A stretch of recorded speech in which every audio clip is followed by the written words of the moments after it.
फिर से आ गए अपने दूसरे पार्ट को लेकर के, जिसमें control and coordination in animals और स्पेशली ह्यूमन बीइंग के बारे में पढ़ेंगे। कोई भी इंफॉर्मेशंस आने के बाद आपको रिसीव करना भी जरूरी है। जैसे कंप्यूटर में मैंने कमांड दिया तो उसको रिसीव करने के लिए सर्वर के पास चाहिए। तो हमारे बॉडी के अंदर में जो 5 different kind of sense organs हैं, वो उस इंफॉर्मेशंस, उस स्टिमुलस को क्या करते हैं, रिसीव करते हैं और अपने सेंट्रल नर्वस सिस्टम को भेजते हैं। और सीबीएसई में क्लास 10th में इससे क्वेश्चंस पूछा जाता है हमेशा, और स्पेशली पूछी जाती है ये ओल्फैक्टरी रिसेप्टर्स और गस्टेटरी। तो आप देखिए हर एक बॉडी का पार्ट से सबसे पहले जो न्यूरॉन्स हमारे पास कनेक्ट हो रहे हैं, The connections is firstly going to be connected on the spinal cord. Spinal cord हमारा बैकबोन के अंदर पाया जा रहा है, वर्टिब्रल कॉलम से प्रॉपर तरीके से ढका हुआ, राइट। ये ज्यादा वर्क करेगा। रिफ्लेक्स एक्शंस, ऐसे एक्शंस होंगे जो हमारे बॉडी में स्टिमुलस काफी फास्ट डिसीजन लेने की जरूरत पड़ेगी। जैसे साइकिल वाला ही देख लो, चलते चलते कोई आ गया, आप एकाएक देख रहे हैं, ब्रेक मारना है, automatically brake is going to be done by you.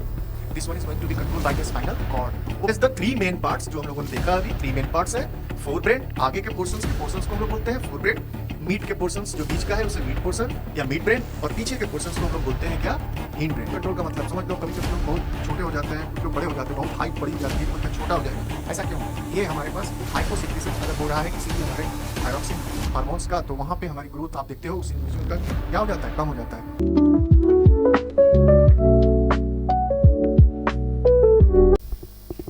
जय हिंद क्लास, कैसे हैं आप लोग? आशा करता हूँ अच्छे होंगे।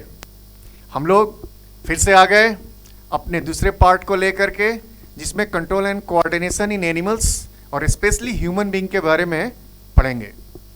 पिछली क्लास में हम लोगों ने प्लांट के बारे में देखा था, जिसमें आपको मैं समझाने की कोशिश किया था कि उसमें थोड़ा सा सिस्टम कंट्रोल एंड कोऑर्डिनेशन का अलग था, और वहाँ पे हम लोगों ने फाइटो हार्मोन्स और मूवमेंट की बात करी थी। लेकिन एनिमल्स में क्या है, कंट्रोल एंड कोऑर्डिनेशंस थोड़े अलग सिस्टम है। उनके अंदर वेल डिफाइंड ऑर्गेनल्स हैं, सिस्टम है, ऑर्गन सिस्टम है जो प्रॉपरली काम कर रहे होते हैं control and coordinations whole activity को करने के लिए। बार बार मैं एक ही चीज़ बोल रहा हूँ, control and coordinations in animals specially in human beings, right. तो जरा सोचिए कि मैं क्या समझाने की कोशिश कर रहा हूँ। आप एक एग्जाम्पल लेके चलिए। जैसे आप समझ लो, बचपन में आप एक पहली बार साइकिल चलाना सीखते हो। साइकिल चलाना सीखते हो तो पहली बार क्या होता है, आप ध्यान देते हो केवल एक नॉर्मल सी हैंडल पकड़ने की, तो हैंडल पकड़े रहते हो। जब आप माइंड सेट करते हो कि पैडल भी मारना है और साथ में हैंडल पकड़ना है, तो आपको थोड़ा सा दिक्कत होती है। जब इन दोनों का कोऑर्डिनेशन होता है तो कभी कभी कोई आ जाए तो समझ ही नहीं आता है कि जाना किधर है, ब्रेक मारूं कि हैंडल पकड़ूं कि पैडलिंग करूं।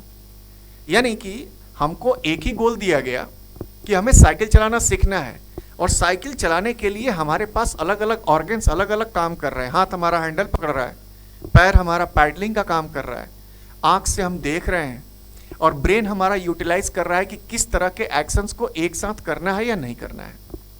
लेकिन जैसे ही शुरू में तो आपको परेशानी होती है, लेकिन जैसे ही आप कुछ प्रैक्टिस कर लेते हैं, आप ये सारी चीजें एक साथ कर रहे होते हैं। साइकिलिंग आराम से हो रही है, कोई दिक्कत नहीं, हैंडल भी पकड़ा हुआ है, पैडलिंग भी हो रही है, कोई आ रहा है ऑब्जेक्ट, आप ब्रेक भी मार रहे हो, कोई ऑब्जेक्ट सामने आया उसे अपना हॉर्न बजा रहे हो साइड में, और कोई दिख रहा है तो हाय हेलो भी कर रहे हो।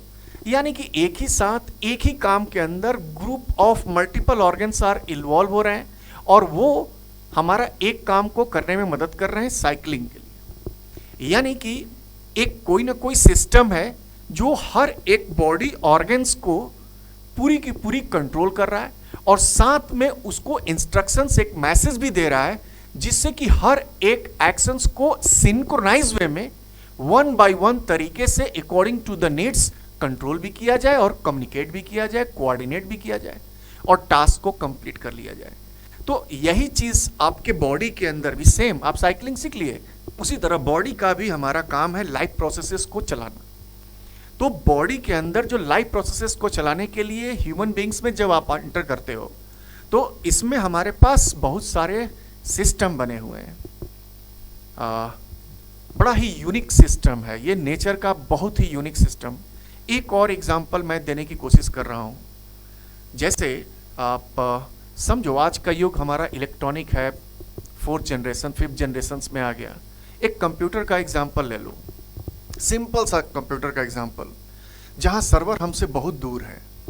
हम अलग अलग तरीके से इंफॉर्मेशन, अलग अलग लैंग्वेजेस को आप इंस्ट्रक्ट कर रहे हो, प्रोग्रामिंग लिख रहे हो, सर्वर हमारा उसे डीकोड कर रहा है, फिर उसको आपको इंटरफेस पे दे भी रहा है अलग अलग लैंग्वेजेस में, ASP.NET है, पाइथन है, जावा है, सी शार्प है, अलग अलग तरीके से आप नोट कर रहे हो, इवन कीबोर्ड से अलग अलग कमांड कर रहे हो।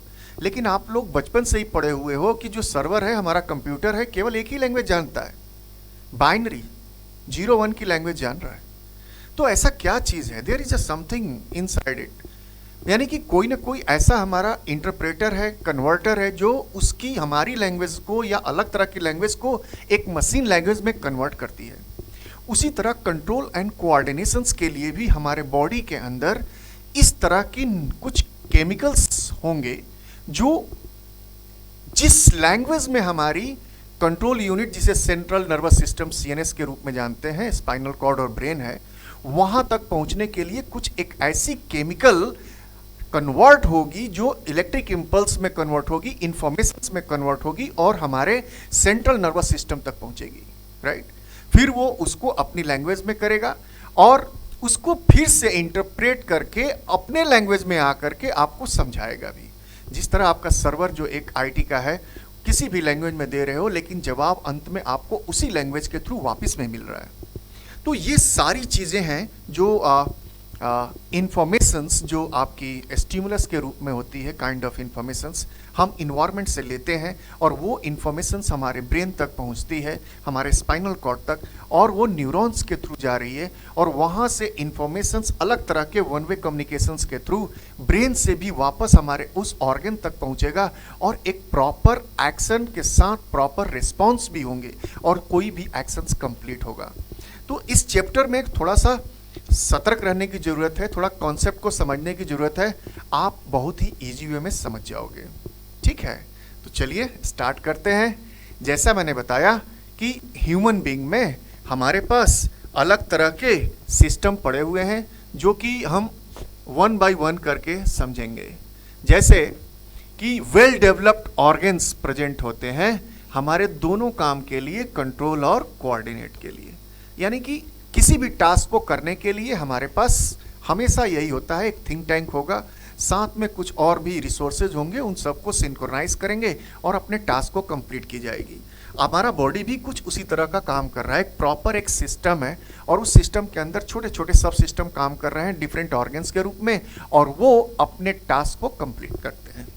इसी के थ्रू हमारे पास इस टास्क को कंप्लीट करने के लिए हमारे पास सिस्टम है अलग अलग। एक है हमारा प्रॉपर नर्वस सिस्टम में है जो कि main organs as a information centre, as a unit of nervous system, जिसे हम लोग क्या बोलते हैं, न्यूरॉन्स।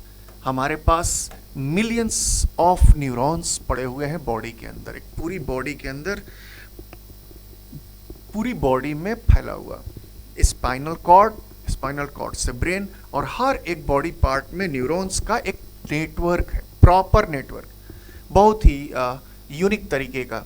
एक अलग भी सिस्टम आप समझिए, इसमें इतनी न्यूरॉन्स हैं कि किसी भी इंफॉर्मेशंस को रिसीव करने या मोटर न्यूरॉन या हमारे सेंट्रल नर्वस सिस्टम से लाने के लिए कोई एक दूसरे को इंटरकनेक्टेड नहीं करता।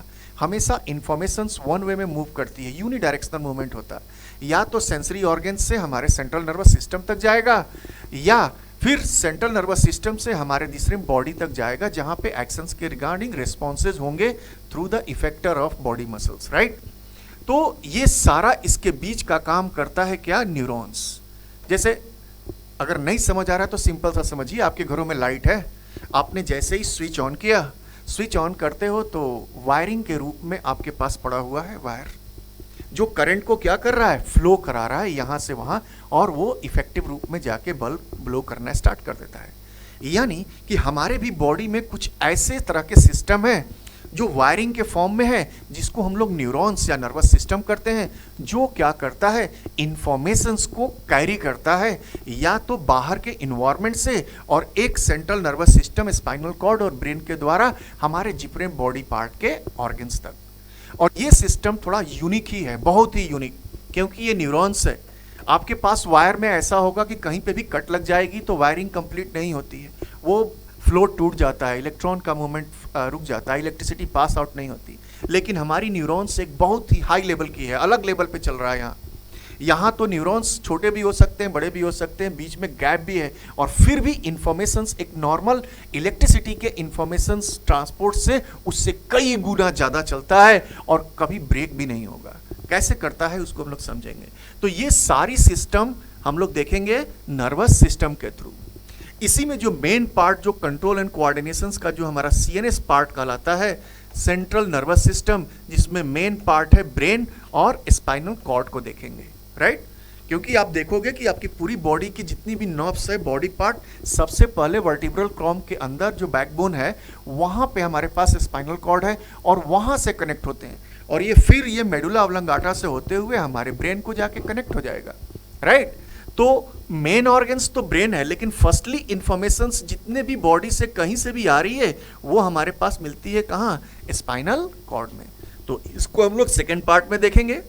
और एक थर्ड पार्ट है जो हमारे पास, जो प्लांट में हम लोगों ने देखा था फाइटो हार्मोन्स था, उसी तरह हमारी बॉडी में भी कुछ ग्लैंड्स हैं, जो दो तरह के ग्लैंड्स के बारे में देखेंगे, एक्सोक्राइन ग्लैंड और एंडोक्राइन ग्लैंड के फॉर्म में, जो अलग अलग फंक्शंस के थ्रू केमिकल सब्सटेंस रिलीज करेंगे और एक टारगेट टिश्यू पे वर्क करते हैं, राइट। तो दो तरह के ग्लैंड, और ये हार्मोन्स के रूप में, एंडोक्राइन के रूप में, और जो है अलग अलग तरह के हमारे केमिकल सब्सटेंसेस रिलीज करेंगे एक्सोक्राइन के रूप में। तो ये तीन पार्ट है जिसको कि हम लोग वन बाय वन करके देखेंगे। तो चले स्टार्ट करते हैं, कैसे कैसे एक एक करके, वन बाय वन, राइट। इसी को कुछ समझने के लिए, थोड़ा सा रिकॉल करने के लिए जरूरत है, क्योंकि इस चैप्टर में थोड़े से आपके पास अलग अलग टर्म्स आएंगे। जैसे मैंने यहाँ पे देखिए आपको कंसाइज करने की कोशिश किया है। एक वर्ड है स्टिमुलाई, स्टिमुलस, स्टिमुलस का प्लूरल फॉर्म, राइट। तो स्टिमुलस क्या है? स्टिमुलस एक सिंपल सा काइंड ऑफ इंफॉर्मेशन है जो इन्वायरमेंट से हो रही है। जैसे आपके क्लास में मैं कुछ बोल रहा हूँ, दिखा रहा हूँ, लिख रहा हूँ, एक तरह से क्या है, इंफॉर्मेशन है। सुनने के लिए हमारे पास ईयर है, तो अलग तरह का इंफॉर्मेशन। देखने के लिए ईयर, आई है, तो हम लोग देखने वाला विजन का देख रहे हैं, अलग तरह का इंफॉर्मेशन। तो stimuli is a kind of informations which comes from environment. ये हमारे पास इन्वायरमेंट में आएगा, ठीक है। Which living organism respond, that is called as stimuli. और देखिए, किसी भी इंफॉर्मेशंस आने के बाद आपको रिसीव करना भी जरूरी है। जैसे कंप्यूटर में मैंने कमांड दिया तो उसको रिसीव करने के लिए भी सर्वर के पास चाहिए। तो हमारे बॉडी के अंदर में जो 5 different kind of sense organs हैं, वो उस इंफॉर्मेशंस, उस स्टिमुलस को क्या करते हैं, रिसीव करते हैं और अपने सेंट्रल नर्वस सिस्टम को भेजते हैं। तो हम लोग बचपन से पढ़ते हुए आए हैं 5 different kinds of sense organs, जिसमें हम लोग देखेंगे आई, ईयर, नोज, टंग और स्किन। तो ये अलग अलग तरह के इंफॉर्मेशंस को रिसीव करेंगे, हीट के फॉर्म में, कोल्ड के फॉर्म में, सुनने के लिए साउंड के फॉर्म में, स्मेल नोज के लिए, टेस्ट टंग के लिए, टच स्किन के लिए, राइट। प्रेशर, ग्रेविटी, ये सारी चीज़ें एक्सटर्नल हमारे पास स्टिमुलस है। यानी कि स्टिमुलस क्या है, एक तरह का इंफॉर्मेशन है जो मे भी इंटरनल भी हो सकता है और एक्सटर्नल भी हो सकता है। यही चीज़ अगले पॉइंट पे लिखा गया है। ये इंटरनल भी हो सकता है, जैसे आपको भूख, फीलिंग रहना, थर्स्टी होना, ये सब क्या है, इंटरनल इंफॉर्मेशन है, स्टिमुलस है, जो एक प्रॉपर तरीके से काम होकर समझा रहा है। हाइपोथैलेमस हमारा ब्रेन का पार्ट है, जो हम लोग देखेंगे वो डिटेक्ट करता है और आपके ब्रेन को आइडेंटिफाई करेगा, बताएगा। एक्सटर्नल में लाइट, साउंड और हीट, ये सारे हमारे अबायोटिक फैक्टर्स के रूप में हो सकते हैं। तो stimuli from the body movement, right. In living organism respond stimuli, क्योंकि जो भी इंफॉर्मेशंस होगी वो बाहर से होगी, इंटरनल होगी, तो उसी के रिगार्डिंग हमारा बॉडी का कोऑर्डिनेशन और कंट्रोल सिस्टम भी काम करेगा, ठीक है। तो ये एक वर्ड हो गया। अब देखिए, स्टिमुलस कहीं पे भी आए, कहीं से भी आए, इंटरनल हो या एक्सटर्नल हो, तो उसे रिसीव करने के लिए भी कुछ चाहिए। तो देखिए, एक यहाँ पे हमारे पास नया टर्म्स आ गया जिसे हम लोग बोलते हैं क्या, रिसेप्टर्स। क्या होता है receptors? A very very specific kind of group of cells which are having ability to receive the informations from the environment, may be from external, may be from the internal. Simple सा concept है। एक ऐसा हमारे पास cell है, special kinds of cells है, जिसके पास sense को रिसीव करने के लिए क्या करते हैं, हमारे पास कैपेसिटी होती है, और वो सेंसरी न्यूरॉन्स के थ्रू हमारा जो नर्वस सिस्टम है, जैसे वायर हमारी होती है, वो कहाँ भेज देता है? सेंट्रल नर्वस सिस्टम, यानी कि ब्रेन और स्पाइनल कॉर्ड के पास। तो group of unique kind of cells who having ability to receive the informations as a stimulus. देखो, यही चीज मैं आपको बता रहा था कि हमारे पास इन सारी चीजों को, स्टिमुलस को रिसीव करने के लिए हमारे पास 5 different kind of sense organs हैं, और सीबीएसई में क्लास 10th में इससे क्वेश्चंस पूछा जाता है हमेशा, और स्पेशली पूछी जाती है ये ओल्फैक्टरी रिसेप्टर्स और गस्टेटरी। तो 1 बाय 1 करके देख लेते हैं। जैसे देखिए, हमारे पास आई के अंदर है, आई का पास क्या करना है? आई को देखने का काम करना है, to able to see the objects, right. तो यहाँ पे जो हमारे पास एक अलग तरह की सेल है, देखने का काम कोई और बॉडी का 5 सेंस ऑर्गन्स नहीं कर सकता एक्सेप्ट आई। क्यों? क्योंकि आई के अंदर बना हुआ है different kind of cells of tissue, जिसे हम लोग नाम देते हैं क्या? Photo receptor, right. ऐसा रिसेप्टर है, ऐसा ग्रुप ऑफ सेल्स है जो ऑब्जेक्ट को फोटो में, इमेज में कन्वर्ट कर सकता है। समझ गया इसको? तो ये किस चीज के लिए? लाइट को डिटेक्ट करने का काम कर रहा है। कौन? हमारा आई। सिंपल सा, याद करना भी बहुत इजी है। ईयर है हमारे पास। अब आई का काम ईयर तो कर नहीं सकता। क्यों? क्योंकि सुनने वाला हमारा जो टिश्यू है, able to listen anything, it is present in the form of where? Phonoreceptor, right? Phonoreceptor. For what? Which kind of purpose we are going to be present in the ear of this kind of receptors? To detect the sound. यानी sound को सुनने के लिए हमारे पास क्या है? फोनोरिसेप्टर, right. Third part है knows. Simply concept है। इसके लिए हमारे पास जो रिसेप्टर है, इसका नाम थोड़ा सा अलग होता है, इसलिए याद रखना, ऑल्फैक्टरी रिसेप्टर्स। सिंपल सा कॉन्सेप्ट काम है, to detect the smell, any kinds of smell, may be pleasant, may be bitter, may be unpleasant. So इस तरह के किसी भी स्मेल को हमारे पास एक अलग तरह का ग्रुप ऑफ सेल्स है जो नोज में पाए जाते हैं, which are having ability to receive the smell from the environment, right. उसी तरह नेक्स्ट पार्ट हमारा जो 5 सेंस ऑर्गन्स में फोर्थ वन है, टंग है। टंग सिंपल सा है, हमारे पास अलग अलग तरह के बर्ड्स पाए जाते हैं, और वो बर्ड्स अलग अलग टेस्ट के लिए रिस्पॉन्सिबल है। तो वहाँ पे जो रिसेप्टर है, उस सेल का जो बना हुआ है स्पेशली, उसको नाम देते हैं क्या? Gustatory receptor. गस्टेटरी है ना, गैस से संबंधित है बॉडी के अंदर। इस तरह से समझ जाओ, याद रहेगा कि किससे है? माउथ के अंदर की टेस्ट के बारे में बात कर रहे हैं, बर्ड्स ऑफ टंग की बात कर रहे हैं। Gustatory receptor present in where? In a tongue. क्या करेगा? सिंपल सा टेस्ट को डिटेक्ट करेगा, right. Different kinds of buds is present on your tongue to give a different kinds of taste, sweet, bitter, right, sour, अलग अलग तरह के हमारे पास टेस्ट। लास्ट पार्ट है हमारा जो स्किन है, थर्मो रिसेप्टर है। इसके पास थर्मो रिसेप्टर मतलब, थर्मो मतलब टेम्परेचर्स को क्या करता है? डिटेक्ट करता है, राइट। तो थर्मो रिसेप्टर हर एक सेल्स, यानी कि कहीं पे भी आपके पास एक छोटी सी चींटी भी चढ़ती है तो वहाँ का टेम्परेचर क्या हो जाता है? चेंज हो जाता है। आपको फील होने लगता है कि क्या there is something has been going to be roll out on your particular skin of part, right. So ये डिटेक्ट करते हैं किसके लिए? टच के लिए।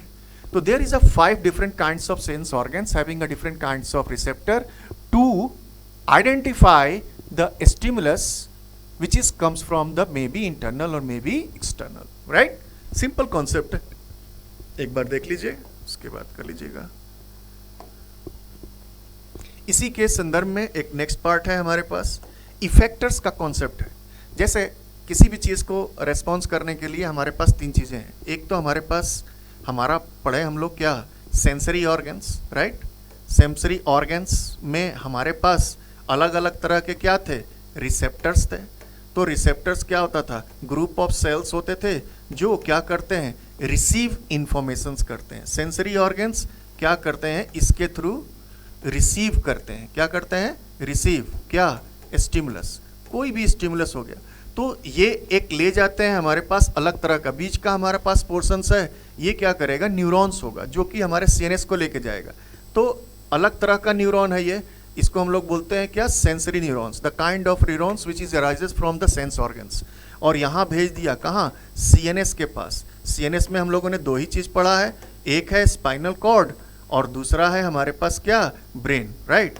तो यहाँ से अब वापस आ गया और इफेक्टर्स को लेके जाएगा। जैसे इसको हम लोग न्यूरॉन्स को बोलते हैं क्या, मोटर न्यूरॉन। क्या बोलते हैं इसको, मोटर न्यूरॉन्स। हर एक न्यूरॉन्स कनेक्टेड है एक दूसरे से, जो हमारे सेंट्रल नर्वस सिस्टम से जुड़े होंगे और वहाँ से वो वापस होके हमारे बॉडी के ऑर्गन्स में आएंगे। तो ये मोटर न्यूरॉन्स के पास आके बॉडी के पार्ट्स में चले जाएंगे। वहीं सेल्स को हम लोग नाम दे देते हैं क्या, इफेक्टर्स, राइट।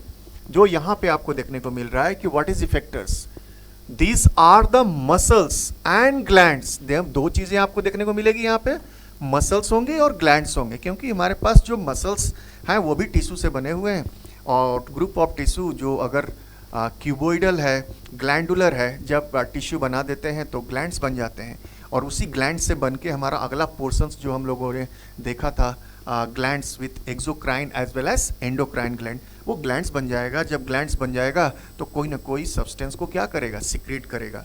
तो ये इफेक्टर्स हो जाते हैं, और यहीं से बॉडी हमारा क्या कर देता है, रिस्पॉन्स होता है। एक सिंपल सा चैनल, इसको आप ऐसे समझ लो, यानी कि इंफॉर्मेशन आ रही है सेंसरी ऑर्गन से, रिसीव हो रहा है as a stimulus information, sensory neuron उसको लेके जा रहा है, जाके कहाँ जा रहा है, सेंट्रल नर्वस सिस्टम में, वहाँ से मोटर न्यूरॉन और इफेक्टर्स के पास भेज के उसके रिस्पॉन्स को दे रहा है।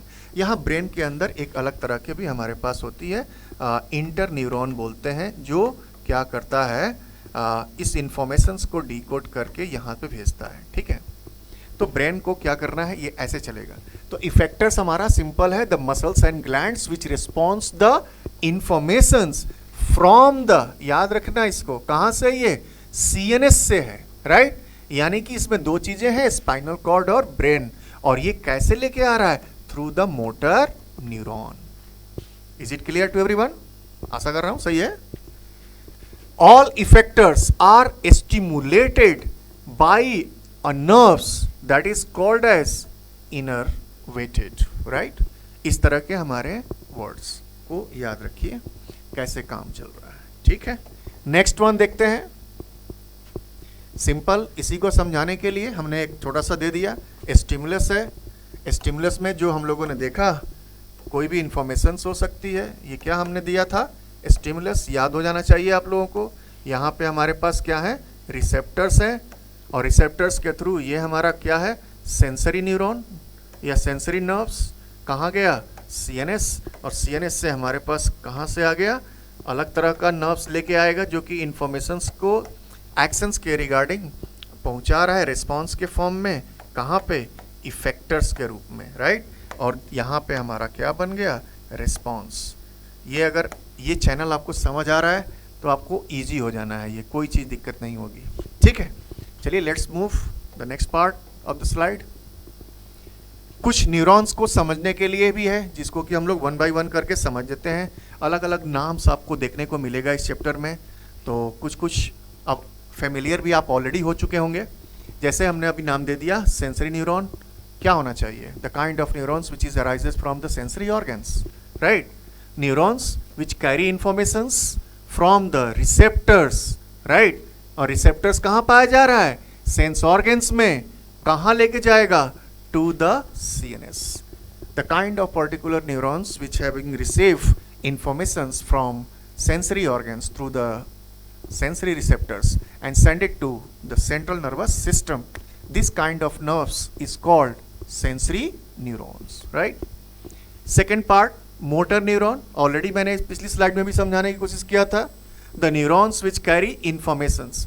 भाई इन्फॉर्मेशंस गई, उसके रिगार्डिंग कुछ ना कुछ रिस्पॉन्सेज आएंगे, तो रिस्पॉन्सेज भी किस तरह से आ रहे हैं, कि इन्फॉर्मेशंस के थ्रू आ रहे हैं, कहाँ से, ब्रेन या स्पाइनल कॉर्ड से, यानी सीएनएस से, यानी कि from the brain and spinal cord to, कहाँ जाएगा, टू द इफेक्टर्स। कहाँ इफेक्टर्स, हमारे मसल्स में है या ग्लैंड्स में है। जरूरत होगी कि सब्सटेंस को रिलीज करना है, वो ग्लैंड्स में चला जाएगा, मसल्स में रिस्पॉन्स के फॉर्म में आ जाएगा।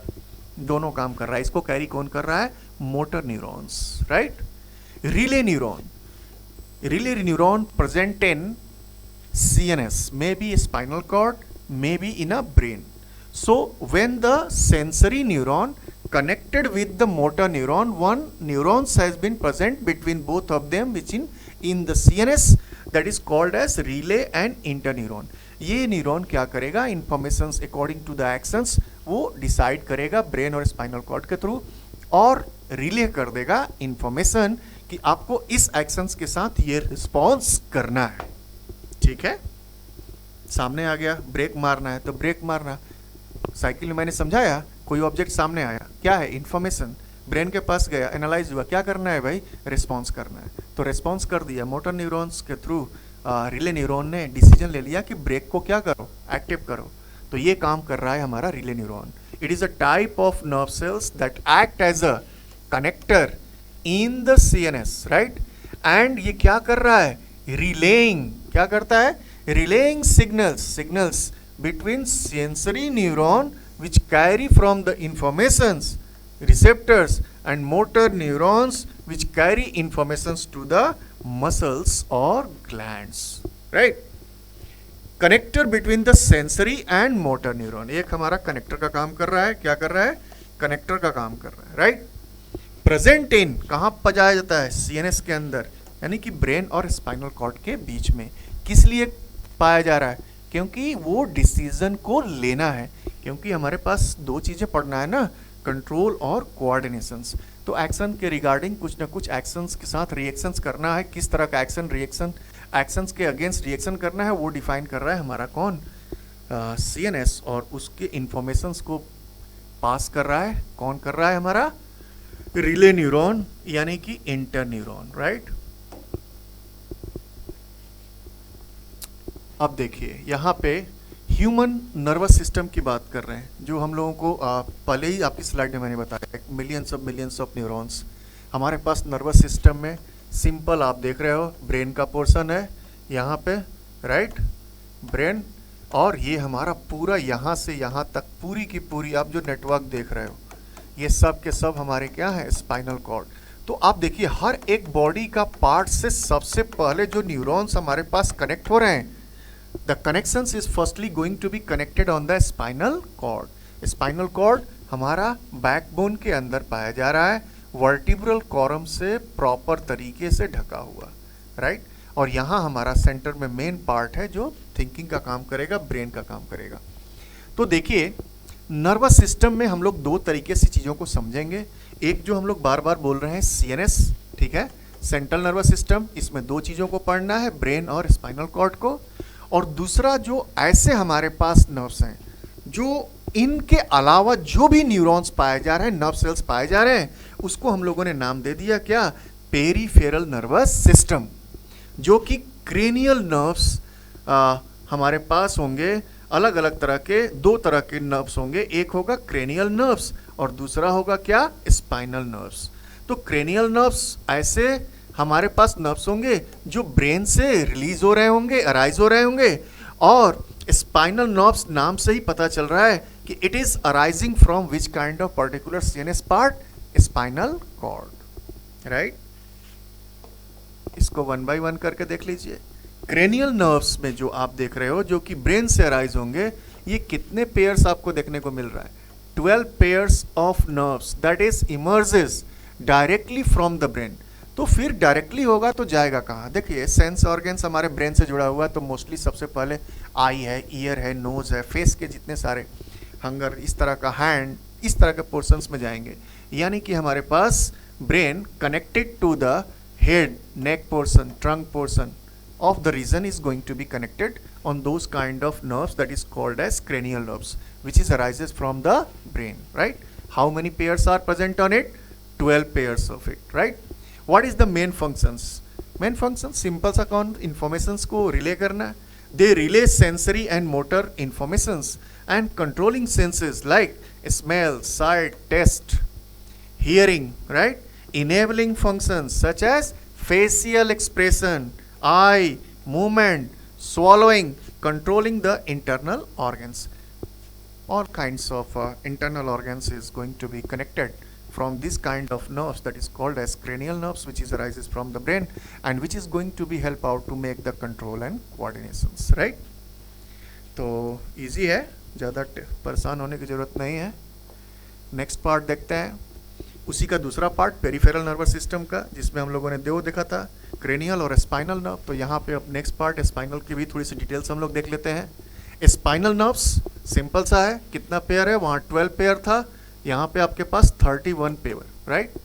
spinal nerve, simple सा, the kind of nerves which is arises from the spinal cord, simple सा. The spinal nerves exist, each emerging from a specific segment that is called as a spinal cord of the body, right?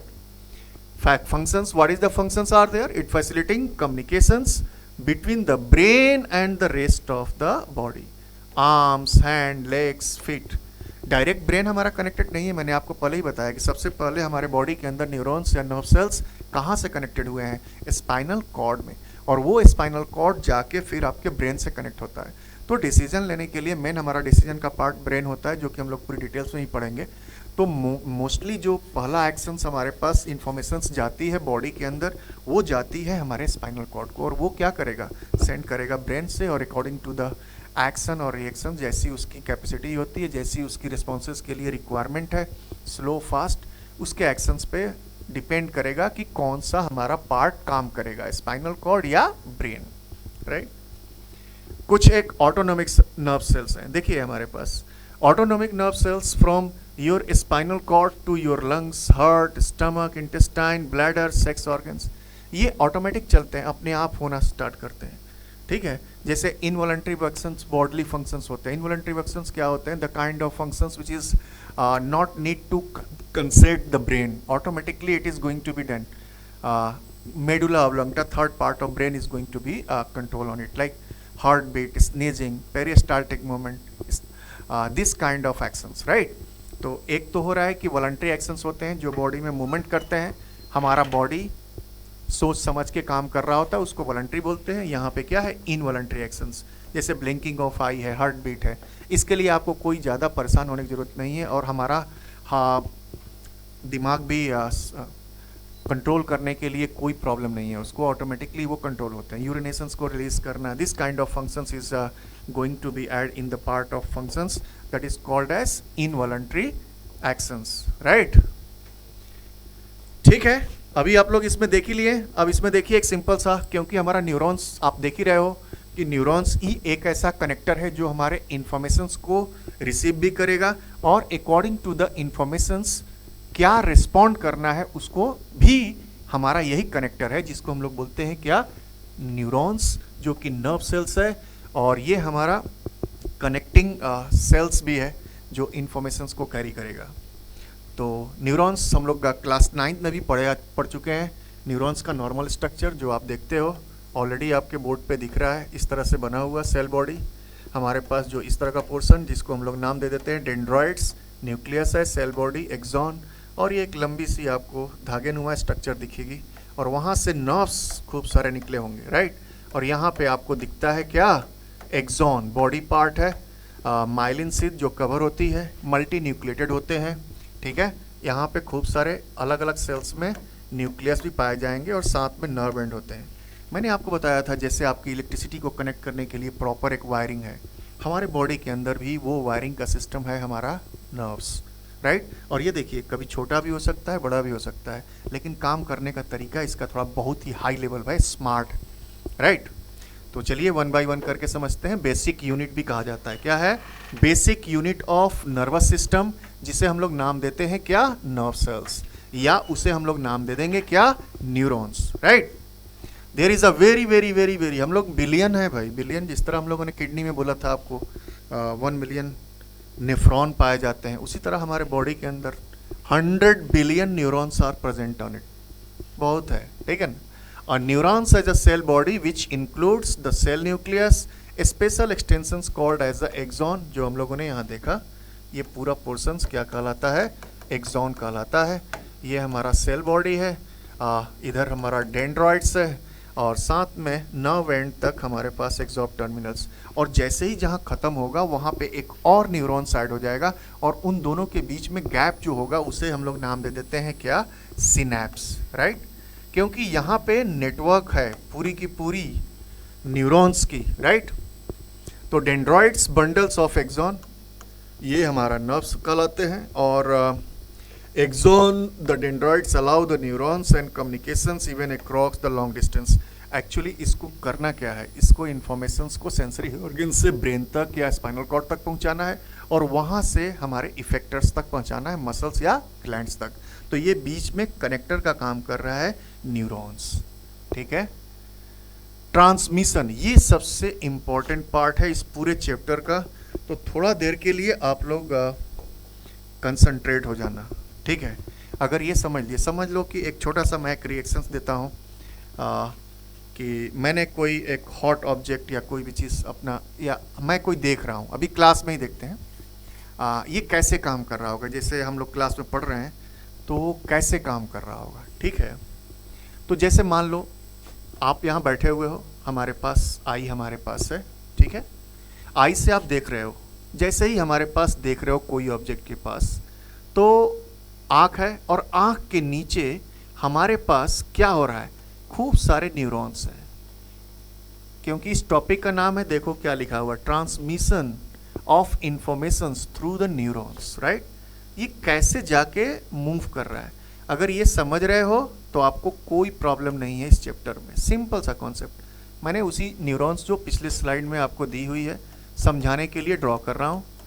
एक simple सा आपके पास cell है, right, और sales के अंदर हमारे पास अलग अलग तरह के पार्ट हैं जो हम लोग शुरू से ही देखते हुए आ रहे हैं पोर्शंस में, राइट। इसी में देखिए वन बाय वन यहाँ पे क्या कर रहा है पोर्शन, कुछ अलग कलर कर लिया जाए ताकि आप लोगों को समझाना आसान हो जाएगा, ठीक है। इसमें न्यूक्लियस भी मैंने बोला मल्टी न्यूक्लिएटेड होते हैं, तो न्यूक्लिएटेड बता दीजिए, लेबल कर लीजिए, कोई दिक्कत नहीं है। ये हमारा क्या था, डेंड्राइट्स, याद रखना, dendrites having a presents some kind of special cells, जिसे हम लोगों ने नाम दे दिया था क्या, रिसेप्टर्स, राइट। सिंपल सा सेल है, इस पोर्शंस को हम लोग नाम ही दे देते हैं क्या, न्यूक्लियस, राइट। हम लोग क्या नाम दे देते हैं, सेल के अंदर का जो हमारा पोर्शंस होता है जो कंट्रोल कर रहा है उसको बोलेंगे न्यूक्लियस। जो यहाँ पे दिख रहा है इसका नाम हम लोग दे देते हैं डेंड्राइट्स, राइट। खूब सारे डेंड्राइट्स होते हैं, डेंड्राइट्स के पास भी हमारे पास खूब सारा रिसेप्टर्स है, तो डेंड्राइट्स ऑलरेडी हम लोगों ने दे दिया ऊपर, देखिए, ठीक है। ये पोर्शंस हमारे पास पूरा का पूरा यहाँ का पोर्शन है, कहलाता है क्या, एक्सॉन। और एक्सॉन के ऊपर आप देख रहे होगे थोड़े थोड़े कवर दिए हुए हैं, जिसको हम लोगों ने कवर कर दिया। जिस तरह आपकी वायरिंग में देखते हैं ना कवर होती है, वायरिंग में कवर होती है, क्यों, क्योंकि आपकी करंट को क्या करे, इजी वे में पास हो और कहीं पे लॉस ना हो। उसी तरह इस इंफॉर्मेशंस को भी हमारे को लॉस नहीं जाने देना है, सीएनएस तक पहुंचाना है। उसके लिए हमारे बॉडी के अंदर बना हुआ है ये माइलिन शीथ, और यहाँ पे हमारे पास क्या है, नर्व एंड। और मैं ये बोल रहा हूँ कि ये नेटवर्क ऑफ न्यूरॉन्स है। तो क्या होता होगा, देखिए जैसे ही यहाँ पे ख़त्म हुआ, एक अलग तरह का हमारे पास अब न्यूरॉन्स आ जाता है, यहाँ पे एक और न्यूरॉन कनेक्ट कर लिया। सिंपल सा कॉन्सेप्ट है, बहुत ज़्यादा टेंशन की बात नहीं है इसमें, ठीक है ना। और ये देखो सेम चीज़ यहाँ पे भी हमारे पास सेम स्ट्रक्चर पड़ा हुआ है जो ऊपर मैंने दिया।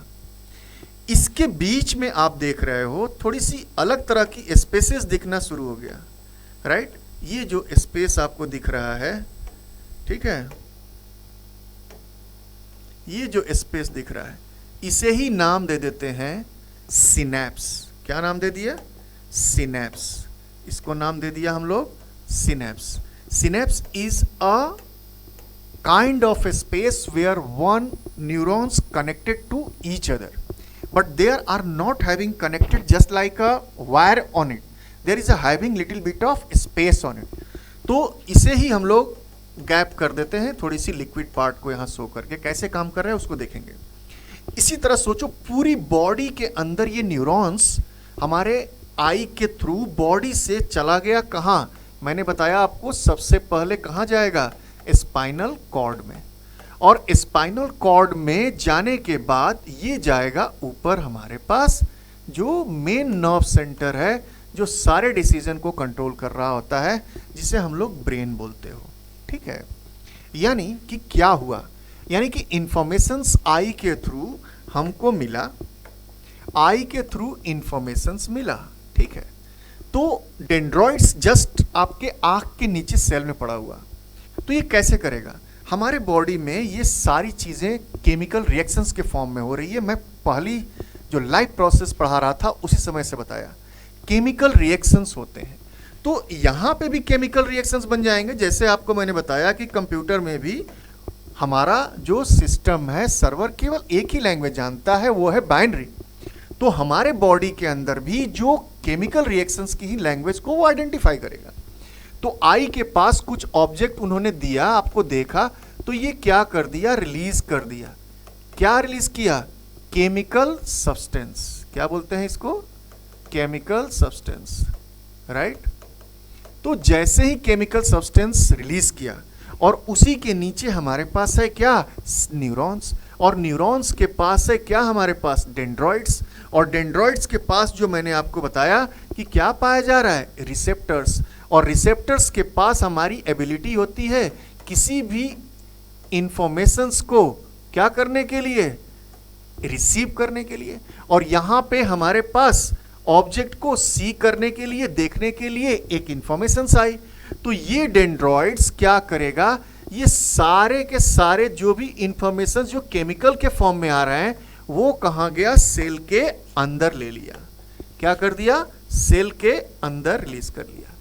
जैसे ही सेल के अंदर आता है, यहां पे एक बड़ा ही यूनिक काइंड ऑफ चीज हमको देखने को मिलेगा। सेल के अंदर जो केमिकल इक्वेशंस था, केमिकल इक्वेशन, ये जो केमिकल सब्सटेंसेस हैं, ये कन्वर्ट हो जाएगा। और किस में कन्वर्ट हो जाएगा? इलेक्ट्रिक इंपल्स में। इलेक्ट्रिक इंपल्स में कन्वर्ट हो जाएगा।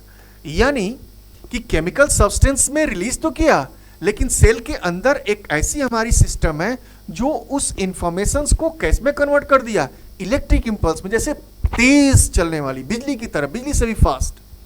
और यहीं पे ये जो काम करता है, एक बहुत ही इंपॉर्टेंट केमिकल्स है, न्यूरोट्रांसमीटर बोलते हैं इसको, न्यूरोट्रांसमीटर, राइट। न्यूरोट्रांसमीटर बोला जाता है, जो केमिकल इक्वेशंस को इलेक्ट्रिक इंपल्स में कन्वर्ट कर देता है। इसे हम लोग नाम दे देते हैं, कभी कभी खूब सारा क्वेश्चंस पूछता है सीबीएसई में, इसको बोलते हैं acetyl choline. Acetyl choline, that is a kind of chemicals which having a ability to convert the informations from chemical equations to the electrical impulse। याद रखना, बहुत इंपॉर्टेंट है, एक नंबर के क्वेश्चंस में बार बार पूछे जाते हैं। तो वो न्यूरोट्रांसमीटर कहलाता है जो क्या करता है? केमिकल इक्वेशंस को इलेक्ट्रिक इंपल्स में कन्वर्ट कर देता है। अब देखो यहां तक तो आ गया, ये जो एक्सॉन के अंदर गया इलेक्ट्रिक इंपल्स के फॉर्म में, इलेक्ट्रिक ईआई, राइट, हर शॉर्ट में हम लोग देखते हैं। यहां तक आया, तो जैसे ही यहां आया देख रहे हैं कि बीच में गैप है, सिनेप्स है, तो क्या होगा? तो ये क्या करेगा? अगेन इसको केमिकल सब्सटेंस में कन्वर्ट कर दिया। यानी कि ये भी क्या हो गया? केमिकल्स में जाके कन्वर्ट कर दिया इक्वेशन के फॉर्म में, राइट। जैसे ही इक्वेशंस में कन्फर्म किया, एक दूसरा हमारे पास न्यूरॉन पड़ा हुआ है, न्यूरॉन के पास सेम प्रोसेस चल रहा है डेंड्रॉइड्स का। डेंड्रॉइड्स के पास भी क्या है? खूब सारा रिसेप्टर, और रिसेप्टर उससे फिर केमिकल्स को क्या किया? रिसीव किया। और जैसे ही रिसीव करके अंदर सेल बॉडी के अंदर लिया, यहाँ पे फिर से न्यूरोट्रांसमीटर एक्टिवेट हो जाएगा, एसिटिल कोलिन काम करना शुरू करेगा, और यहाँ से इंफॉर्मेशंस जो केमिकल इक्वेशंस के फॉर्म में था कन्वर्ट होके आ गया किस में? इलेक्ट्रिकल इंपल्स में। और ये तब तक मूवमेंट होता चला गया जब तक कि मेन सीएनएस पार्ट में नहीं पहुंच गया, यानी कि स्पाइनल कॉर्ड, और यहाँ पे लास्ट में कहाँ पहुंच गया? ब्रेन के अंदर। समझ में आ रहा है? आई टू न्यूरॉन्स, और आई और न्यूरॉन्स के बीच में केमिकल इक्वेशंस, न्यूरोट्रांसमीटर काम किया, इलेक्ट्रिक इंपल्स में कन्वर्ट कर दिया, और सारी इंफॉर्मेशंस भेज दिया लास्ट में एक्सॉन के एंड में। यहां फिर केमिकल इक्वेशन, फिर से इलेक्ट्रिक इंपल्स, और अंत में भेज दिया हमारा सीएनएस सिस्टम, या तो स्पाइनल कॉर्ड या तो ब्रेन में। यानी कि एक इंफॉर्मेशंस आ गई। एक न्यूरॉन से केवल एक ही तरह का इंफॉर्मेशन या तो आएगा, या तो ब्रेन या स्पाइनल कॉर्ड से मोटर न्यूरॉन के थ्रू इंफॉर्मेशंस जाएगा। कोई एक दूसरे को इंटरकनेक्ट नहीं करते, और ये हमारे नॉर्मल इलेक्ट्रिसिटी से भी बहुत तेज चल रहा होता, मिलियंस ऑफ फास्ट। तो ये है ट्रांसमिशन ऑफ इंफॉर्मेशंस। हमारे पास कैसे होते हैं। उसी तरह ब्रेन और स्पाइनल कॉर्ड से मोटर न्यूरॉन्स के थ्रू बॉडी में भी जाएगा, जो इफेक्टर्स को काम में आ जाएगा।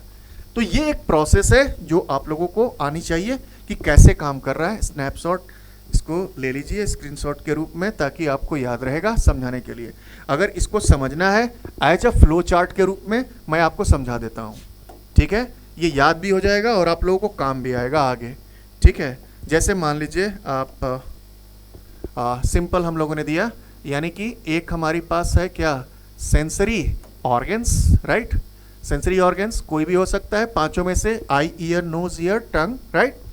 तो सेंसरी ऑर्गन्स, और यहाँ पे हमारे पास क्या है, सेंसरी रिसेप्टर्स है। क्या है ये, सेंसरी रिसेप्टर्स। हमारे पास अलग तरह के सेल्स हैं जो क्या करेंगे, इंफॉर्मेशंस को रिसीव कर लिया और ये भेज दिया कहाँ पे, केमिकल इक्वेशन के फॉर्म में। किसके फॉर्म में, chemical equation, right. Chemical equation. Sensory organ हमारे पास स्टिमुलस मिला, राइट। स्टिमुलस जो कि सेंसरी ऑर्गन्स ने सेंस किया, उसको रिसेप्टर ने रिसीव किया और ये केमिकल इक्वेशंस में कन्वर्ट कर दिए। जैसे ही यहाँ पे बाय न्यूरॉन्स, और न्यूरॉन्स में कौन सा काम कर रहा है, डेंड्रॉइड्स, राइट। डेंड्रॉइड्स काम किया, क्या किया, रिसीव किया इंफॉर्मेशन, राइट। ये क्या करेगा, रिसीव इंफॉर्मेशंस। इंफॉर्मेशंस का मतलब यहाँ पे स्टिमुलस से है, सिंपल सा कॉन्सेप्ट, राइट। और ये सेल बॉडी के अंदर चला गया, कहाँ पे, हमारा सेल बॉडी। सेल बॉडी किसको बोल रहे हैं हम, बॉडी पार्ट ऑफ न्यूरॉन्स। और ये क्या किया, अब कन्वर्ट कर देगा, क्या करेगा, convert chemical equation, right. Chemical equation to किसमें कन्वर्ट कर दिया, to electric impulse. Electric impulse में कन्वर्ट कर दिया। इलेक्ट्रिक इम्पल्स बहुत तेज गया, फिर जाके नर्व एंड तक चला गया, राइट। नर्व एंड तक जाने के बाद यहाँ पे आ गया हमारे पास क्या, सिनेप्स। सिनेप्स में फिर ये यही काम करेगा, कन्वर्ट कर देगा इलेक्ट्रिकल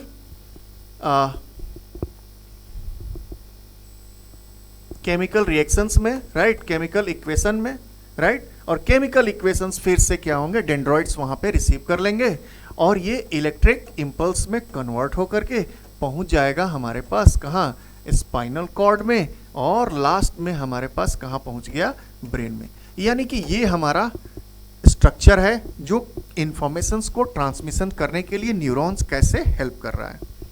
एक बार देख लो, अपने अनुसार बना भी सकते हो, कोई दिक्कत नहीं है। Sensory neuron, receptor, chemical equation, और ये केमिकल इक्वेशंस जो आपके स्टिमुलस किया, सेल बॉडी रिसीव किया, कन्वर्ट कर दिया, यहीं पे हमारा काम कर दिया क्या, न्यूरो ट्रांसमीटर। याद रख लेना, इसे हम लोग नाम दे देते हैं क्या, न्यूरो ट्रांसमीटर। और ये नाम याद रखना है, acetyl choline. That is a kind of chemical substances which is going to be help out to convert chemical equation into the electric impulse which is received through the nerve cells, right?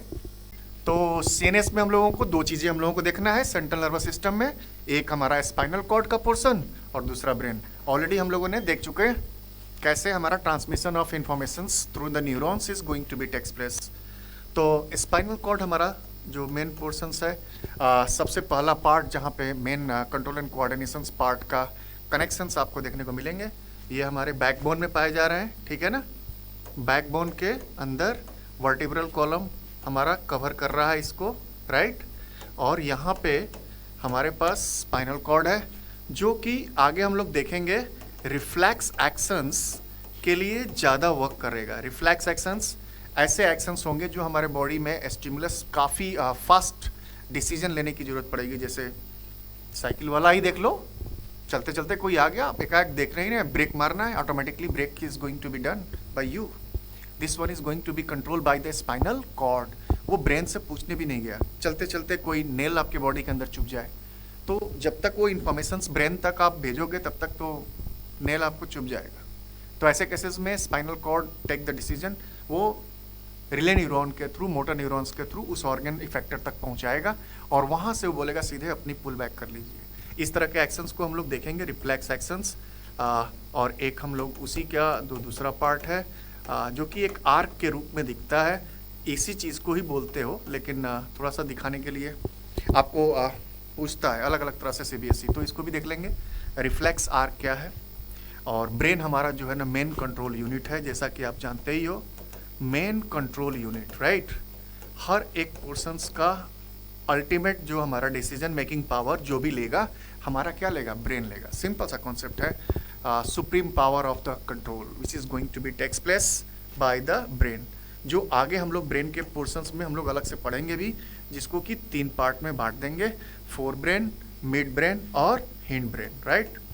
तो ये fore brain का part, mid brain और hind brain, ये सारी की सारी control and coordinations के रूप में देखेंगे। तो ब्रेन्स को ब्रेन्स में देखते हैं, स्पाइनल कॉर्ड को स्पाइनल कॉर्ड में देखते हैं, 1 बाय 1। तो इसी के थ्रू आगे बढ़ते हैं। देखिए सिंपल सा कॉन्सेप्ट है, कैसे चल रहा है, कहाँ पाया जाता है। स्पाइनल कॉर्ड जो हमारे बैकबोन के रूप में है, C1 से लेकर के C7 तक, जो गर्दन के पास थोरैसिक 1 टू थोरैसिक 12 तक, और जो मिडिल पोर्शंस जो होती हैं L1 टू L5, इस तरह से। तो एक है सर्वाइकल स्पाइन, दूसरा है थोरैसिक स्पाइन जिसमें 12 वर्टिब्रे होते हैं, इसमें 7 वर्टिब्रे होते हैं। लंबर स्पाइन में 5 वर्टिब्रे है।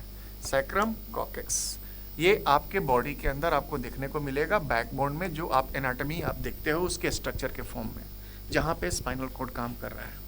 ये हमारा अराइज करेगा कहाँ से, ब्रेन से, और एंड करेगा through the vertebral column. There is a 31 pairs of spinal nerves are there and it carries masses and from the brain, right. it also control reflex actions, जो मैंने आपको बताया, ऐसे एक्शंस होंगे जो आपके डे टू डे लाइफ में बहुत ही कम समय में रिस्पॉन्स करने की होगी। जैसे क्रिकेट खेलते समय स्विप में कैच पकड़ना है, आपको देखने की समझने की उतनी ज़रूरत नहीं पड़ती है, वो ऑटोमेटिकली हैंड वहाँ पर रिस्पॉन्ड कर देता है और आप देखोगे कि कैच भी हो जाती है। चलते चलते किसी को आगे आ जाना, बिल्ली मारते हुए कोई निकल गया, ब्रेक मार देते हो आप, ठीक है। घर में खाना बना रहे हो, कुकर जैसे ही टच किया तुरंत हटा देना, ये कहलाता है क्या, रिफ्लेक्स एक्शंस। तो ऐसे एक्शंस जिसमें कि आपको ऑलरेडी यहाँ पे देखिए दिखाया भी गया है इसी चीज़ को, कि रिफ्लेक्स एक्शंस क्या है, the kind of actions which are having a very less amount of time to take the reactions. This kind of reactions is going to be taken place और control by the spinal cord, जिसे हम लोग नाम दे देते हैं क्या, reflex actions के फॉर्म में।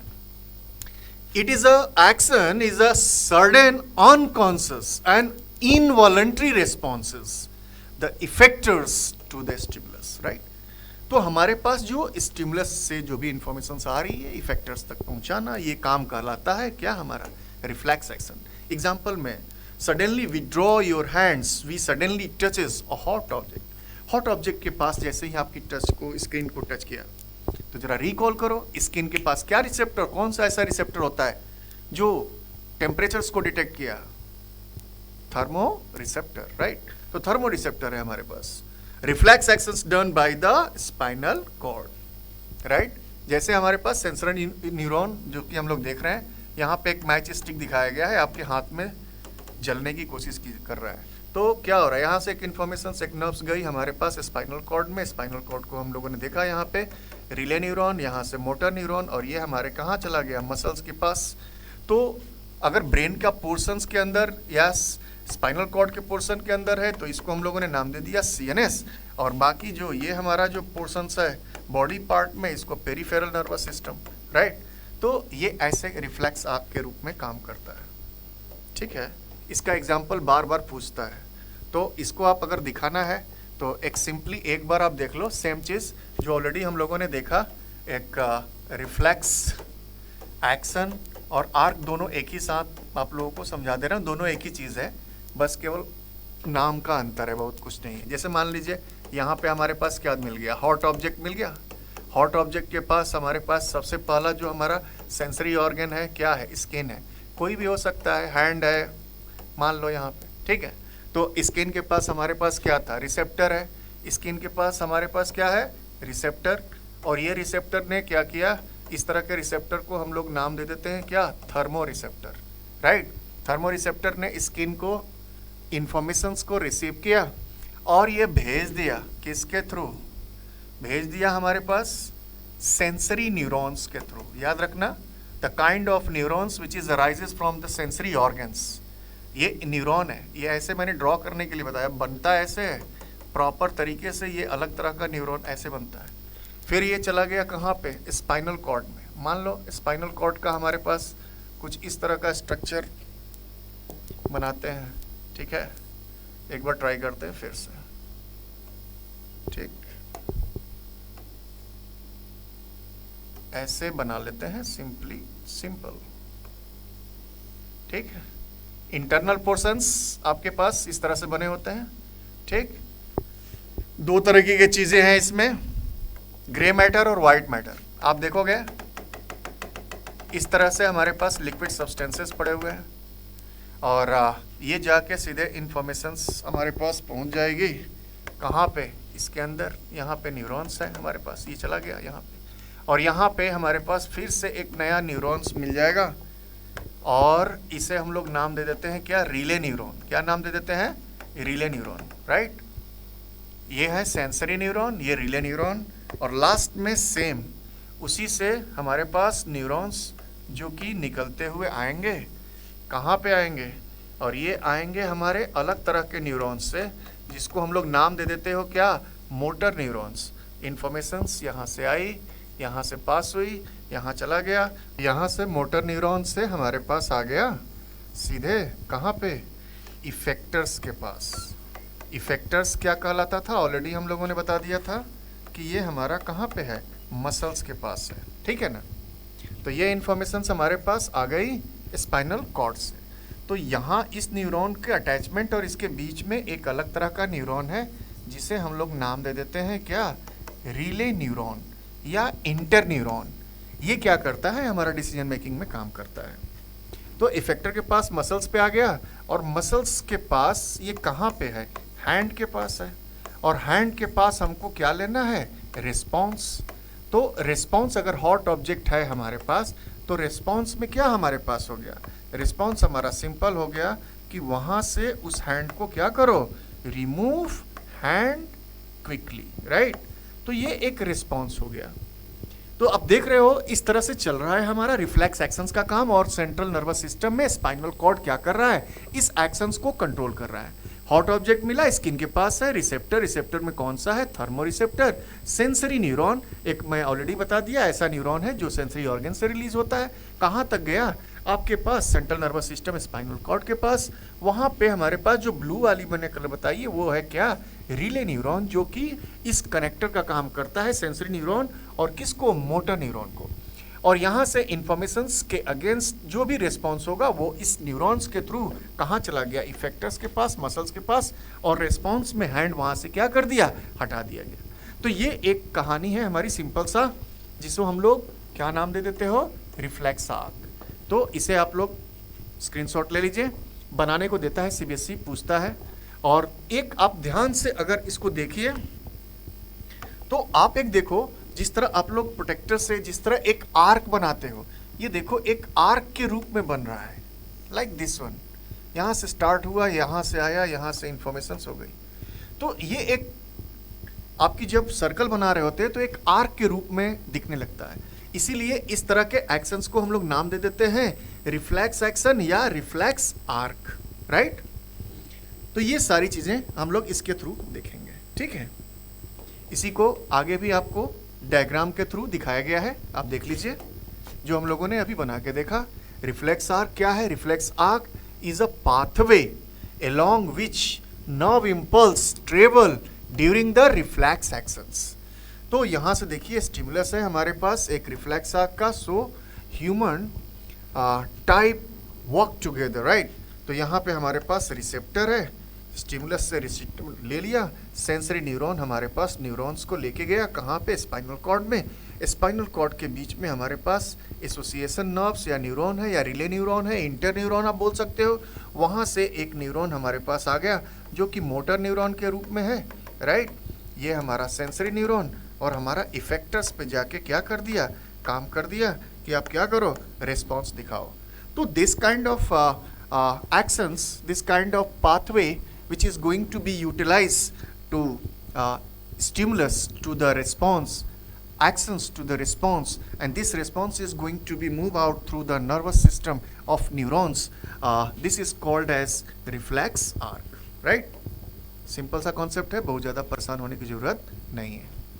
इसी का दूसरा पार्ट जो सीएनएस पार्ट में है, जो ब्रेन में है, ब्रेन में जिसे आप लोग देखेंगे, बहुत ही सिंपल पार्ट है, जो सबसे ज़्यादा हमारा एक्टिव सेंसन जो कंट्रोल एंड कोऑर्डिनेशंस में काम कर रहा होता है, ब्रेन है।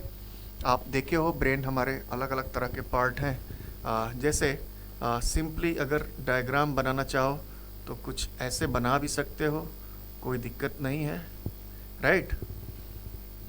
यहाँ पे एक छोटा सा बना लो पिनियल ग्लैंड, और यहाँ से ऐसे बनाना स्टार्ट कर दो, ठीक है। और ये 2 लेयर में बनेगा, ठीक है। ह्यूमन ब्रेन, यहाँ से हमारे पास नर्व्स एंटर करेंगे, राइट। और इसी के पोर्शन से आगे हमारा थर्ड पार्ट ऑफ ब्रेन जो देखने को मिलेगा सेरिबेलम के पार्ट में, राइट। ऐसे बना सकते हो। तो ये हमारे पास है जो वर्टिब्रल कॉलम के थ्रू कनेक्ट हो जाएंगे, राइट। और यहाँ से इसको आप बना लीजिए ऐसे, जिसमें ढेर सारे नर्व्स दिखने को मिल जाते हैं, राइट। तो आप इसको जब देख रहे हो तो हमारा जो बॉडी है ब्रेन का, आप देखोगे ये एक स्कल के फॉर्म में बना हुआ, ठीक है, जिसे हम लोग क्या बोल देते हो, cranium, right. Skull as a normal portions में बढ़ सकते हो, बाकी इसके अंदर जो केमिकल सब्सटेंसेज हैं जो क्रेनियम के फॉर्म में है ढेर सारा। ये जो ब्रेन में आप देखते हो 2 पोर्शंस को देखना है। ये जो पोर्शंस आगे का पोर्शंस है इसको हम लोग 4 ब्रेन बोलते हो, क्योंकि ब्रेन को मैंने बताया 3 पार्ट में डिवाइड कर दिया गया है समझाने के लिए, ठीक है। तो 4 ब्रेन हो गया। मिड ब्रेन जो कि हमारा मिडिल ब्रेन जो यहाँ पे हाइपोथैलेमस और पिट्यूटरी ग्लैंड के फॉर्म में है, राइट। ये आप इस तरह से देखोगे। तो इसको हम लोग डिनोट कर देते हैं क्या, ब्रीड ब्रेन के फॉर्म में, राइट। और जो थर्ड पार्ट होता है हिंड ब्रेन है, जो पोर्शंस को कवर करेगा यहाँ से यहाँ तक का portions, right. Hind brain, right. Hind brain में 3 चीज़ें आपको देखने को मिलेगा। एक यहाँ पे पढ़ना है हम लोगों को जो क्लास 10th कर के लिए, पॉन्स। दूसरा हमारे पास जो पोर्शन होगा उसको हम लोग बोलते हैं क्या, सेरिबेलम। ये हो गया हमारा सेरिबेलम। और लास्ट वाला जो पोर्शंस है इसको हम लोग बोलते हैं क्या, मेडुला। क्या बोलते हैं, मेडुला। इसका full form medulla oblongata, right. तो शॉर्ट में आप लोग याद कर लेना, 3 पार्ट है हिंड ब्रेन में, पॉन्स, सेकेंड पार्ट हमारा सेरिबेलम, और थर्ड पार्ट है हमारा मेडुला ऑब्लंगाटा। और इसके अंदर हमारे पास सेरिब्रो स्पाइनल फ्लूइड पाए जाते हैं, यहाँ से भी और यहाँ पे भी, ठीक है। तो सेरिब्रो स्पाइनल फ्लूइड आप लोग याद रख लेना, the kind of fluid which is present inside the cranium or between the skull, right? This one is going to be help out to make as a cushion, right? Cushion means हो कोई भी चोट लगने से बचाने का काम कर रहा होता है। तो इन सारी तीनों पार्ट को देखना है। 4 ब्रेन में जो हमारा मेन पार्ट है सेरिब्रम, राइट?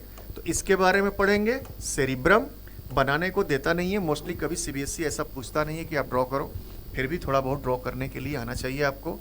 और यहाँ से नर्व्स फाइबर हमारे पास जुड़े होंगे जो आगे जाके कनेक्ट हो जाएंगे हमारे किस में, वर्टिब्रल कॉलम में, स्पाइनल कॉर्ड में, राइट? कॉलम के थ्रू कहाँ पे ये कनेक्ट हो जाएंगे, स्पाइनल कॉर्ड में। तो ये हमारा ब्रेन का एक नॉर्मल स्ट्रक्चर है जो डायग्राम के थ्रू आप समझ सकते हो। और इसका फंक्शंस हम लोग देखते हैं 1 बाय 1। सेरिब्रम अगर तुम्हारे पास थोड़ा सा भी शॉर्ट में है तो ये हमारा समझ लो वॉलंटरी एक्शंस को कंट्रोल करता है। क्या है? Voluntary actions, right?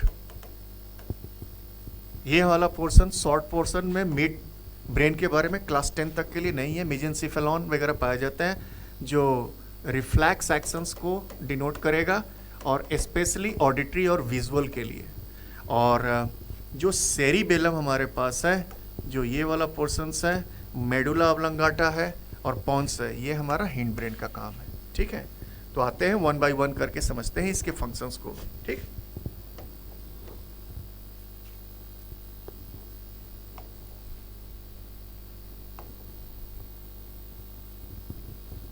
हाँ ठीक है, यहां से देखते हैं। It is the main coordinating center. Main coordinating center means most of the 80% work is going to be controlled through our main part of the brain, right? So इसलिए इसे हम लोग main part बोल रहे हैं। क्या बोल रहे हैं? Main part of coordinating center of human body. It is protected by एक hard skull के form में दिख रहा है, cranium जिसको हम लोग बोलते हैं, cranium, covered by the membranes of meninges and filled with the fluid which is protected by the brain from the shocks, right?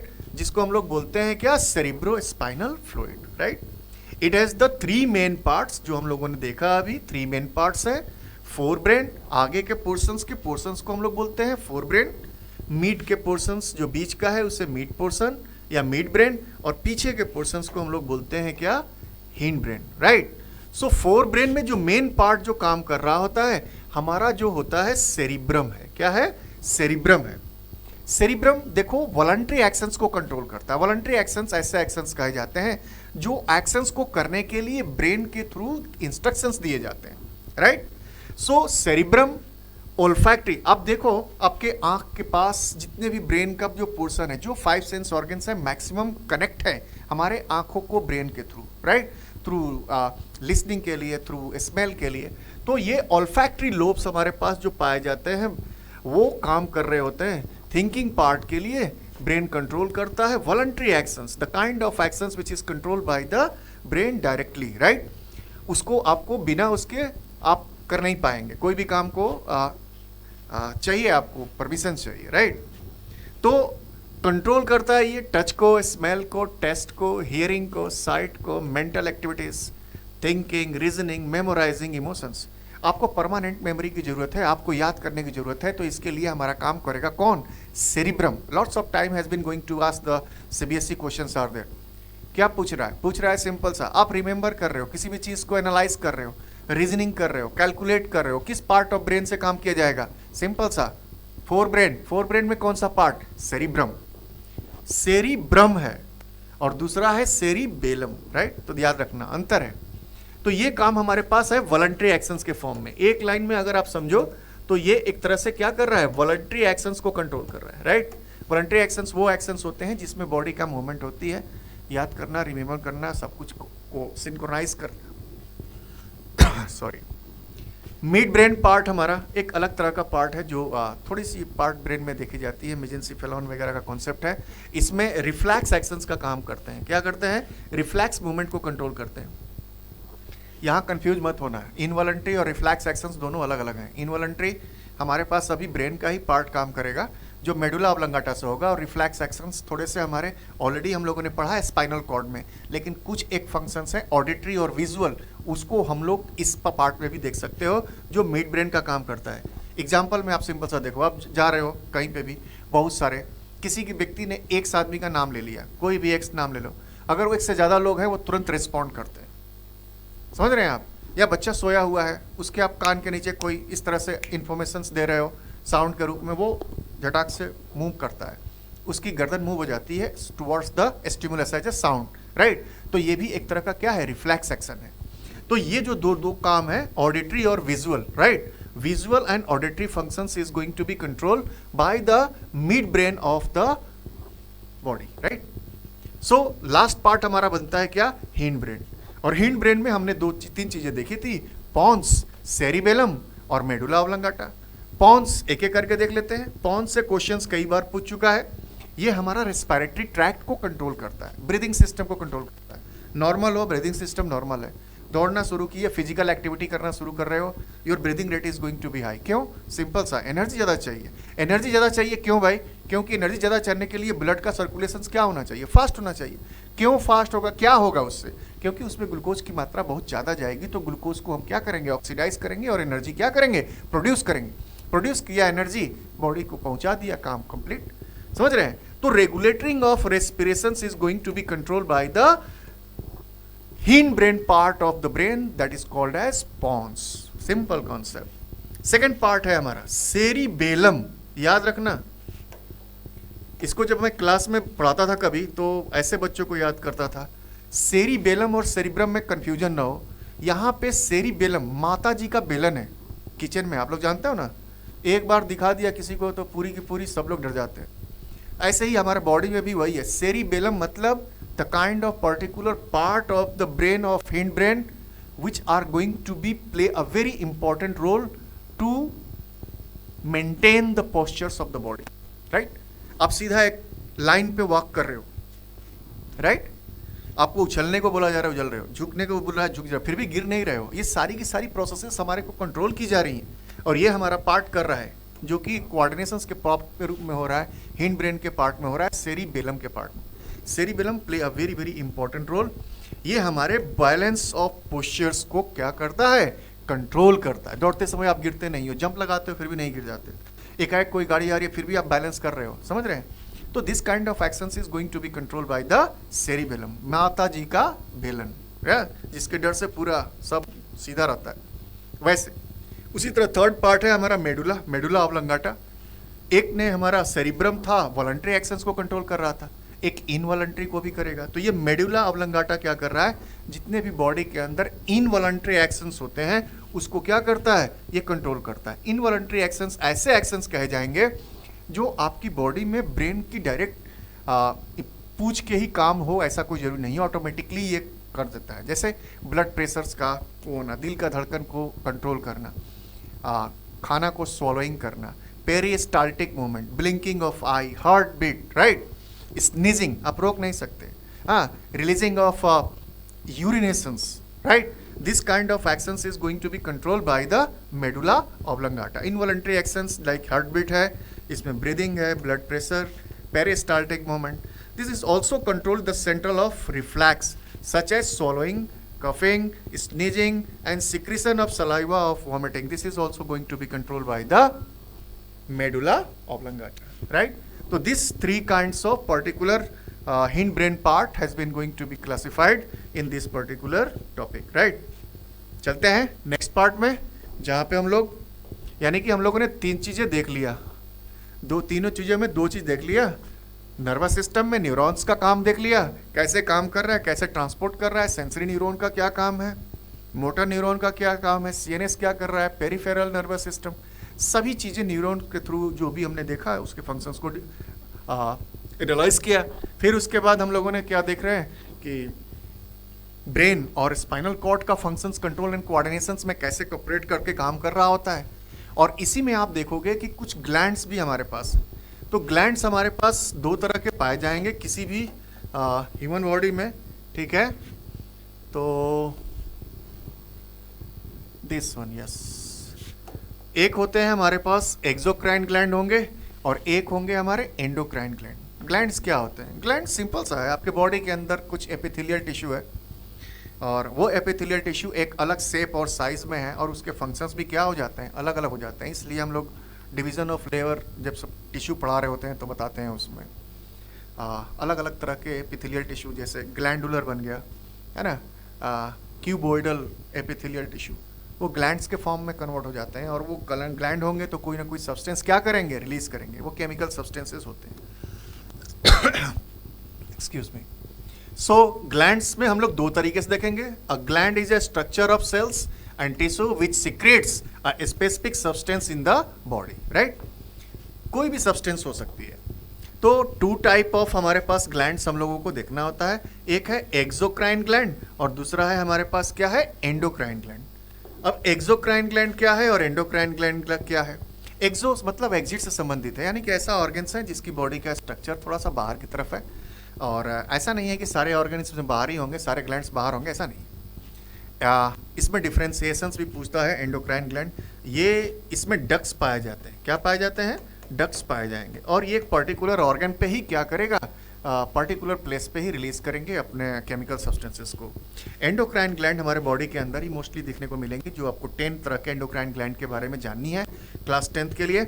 और ये डक्टलेस होंगे, क्या होंगे, डक्टलेस होंगे, यानी कि ये डायरेक्ट रिलीज करेंगे chemical substances releases directly to the blood, यानी कि हमारे पास सीधे ब्लड में रिलीज करे जाएंगे केमिकल सब्सटेंसेस, जिसको हम लोग फॉर्म में नाम से जानते हैं क्या, different kinds of hormones is going to be release of the different kinds of endocrine gland which is releases directly to the blood, and this directly blood is going to be act on the target tissue where the particular kind of amount of hormones needed to our body, right? तो ऐसे work करता है target tissue पे। Target tissue एक नया word है, आप समझिए, किसी भी टिश्यू को जो जरूरत है जिस केमिकल सब्सटेंस की, वो वहाँ पे जाएंगे ब्लड के थ्रू और वहाँ उसको यूटिलाइज की जाएगी, जितनी ज़रूरत होगी, जितना नहीं है उसको रिलीज कर दी जाएगी। ठीक है, समझ आया कि नहीं समझ आया? अगर नहीं समझ में आया तो समझो सिंपल सा चीज़ है, आप बुखार हो रहा है, कोई एक दवा ले रहे हो, या कहीं कटा हुआ है आप दवा ले रहे हो, राइट? थोड़ी सी कट गई, आप दवा लिए, तो दवा तो हमने खाया, उसको यूटिलाइज किया हमारा ब्लड, और ब्लड ने हमारे सभी सेलों को भेज दिया, लेकिन वो यूटिलाइज कहाँ हो रहा है? उस पर्टिकुलर टिश्यू के पास ही हो रहा है। क्यों? क्योंकि उसको ही वो पर्टिकुलर सॉल्ट की ज़रूरत है, तो जो ब्लड में स्ट्रीम में मूव कर रहा है वो वहाँ पे यूटिलाइज होगा, बाकी जो यूटिलाइज नहीं होगा वो फिल्ट्रेट होकर फिल्ट्रेशंस के फॉर्म में एक्सक्रीटरी प्रोडक्ट के रूप में बाहर चला जाएगा।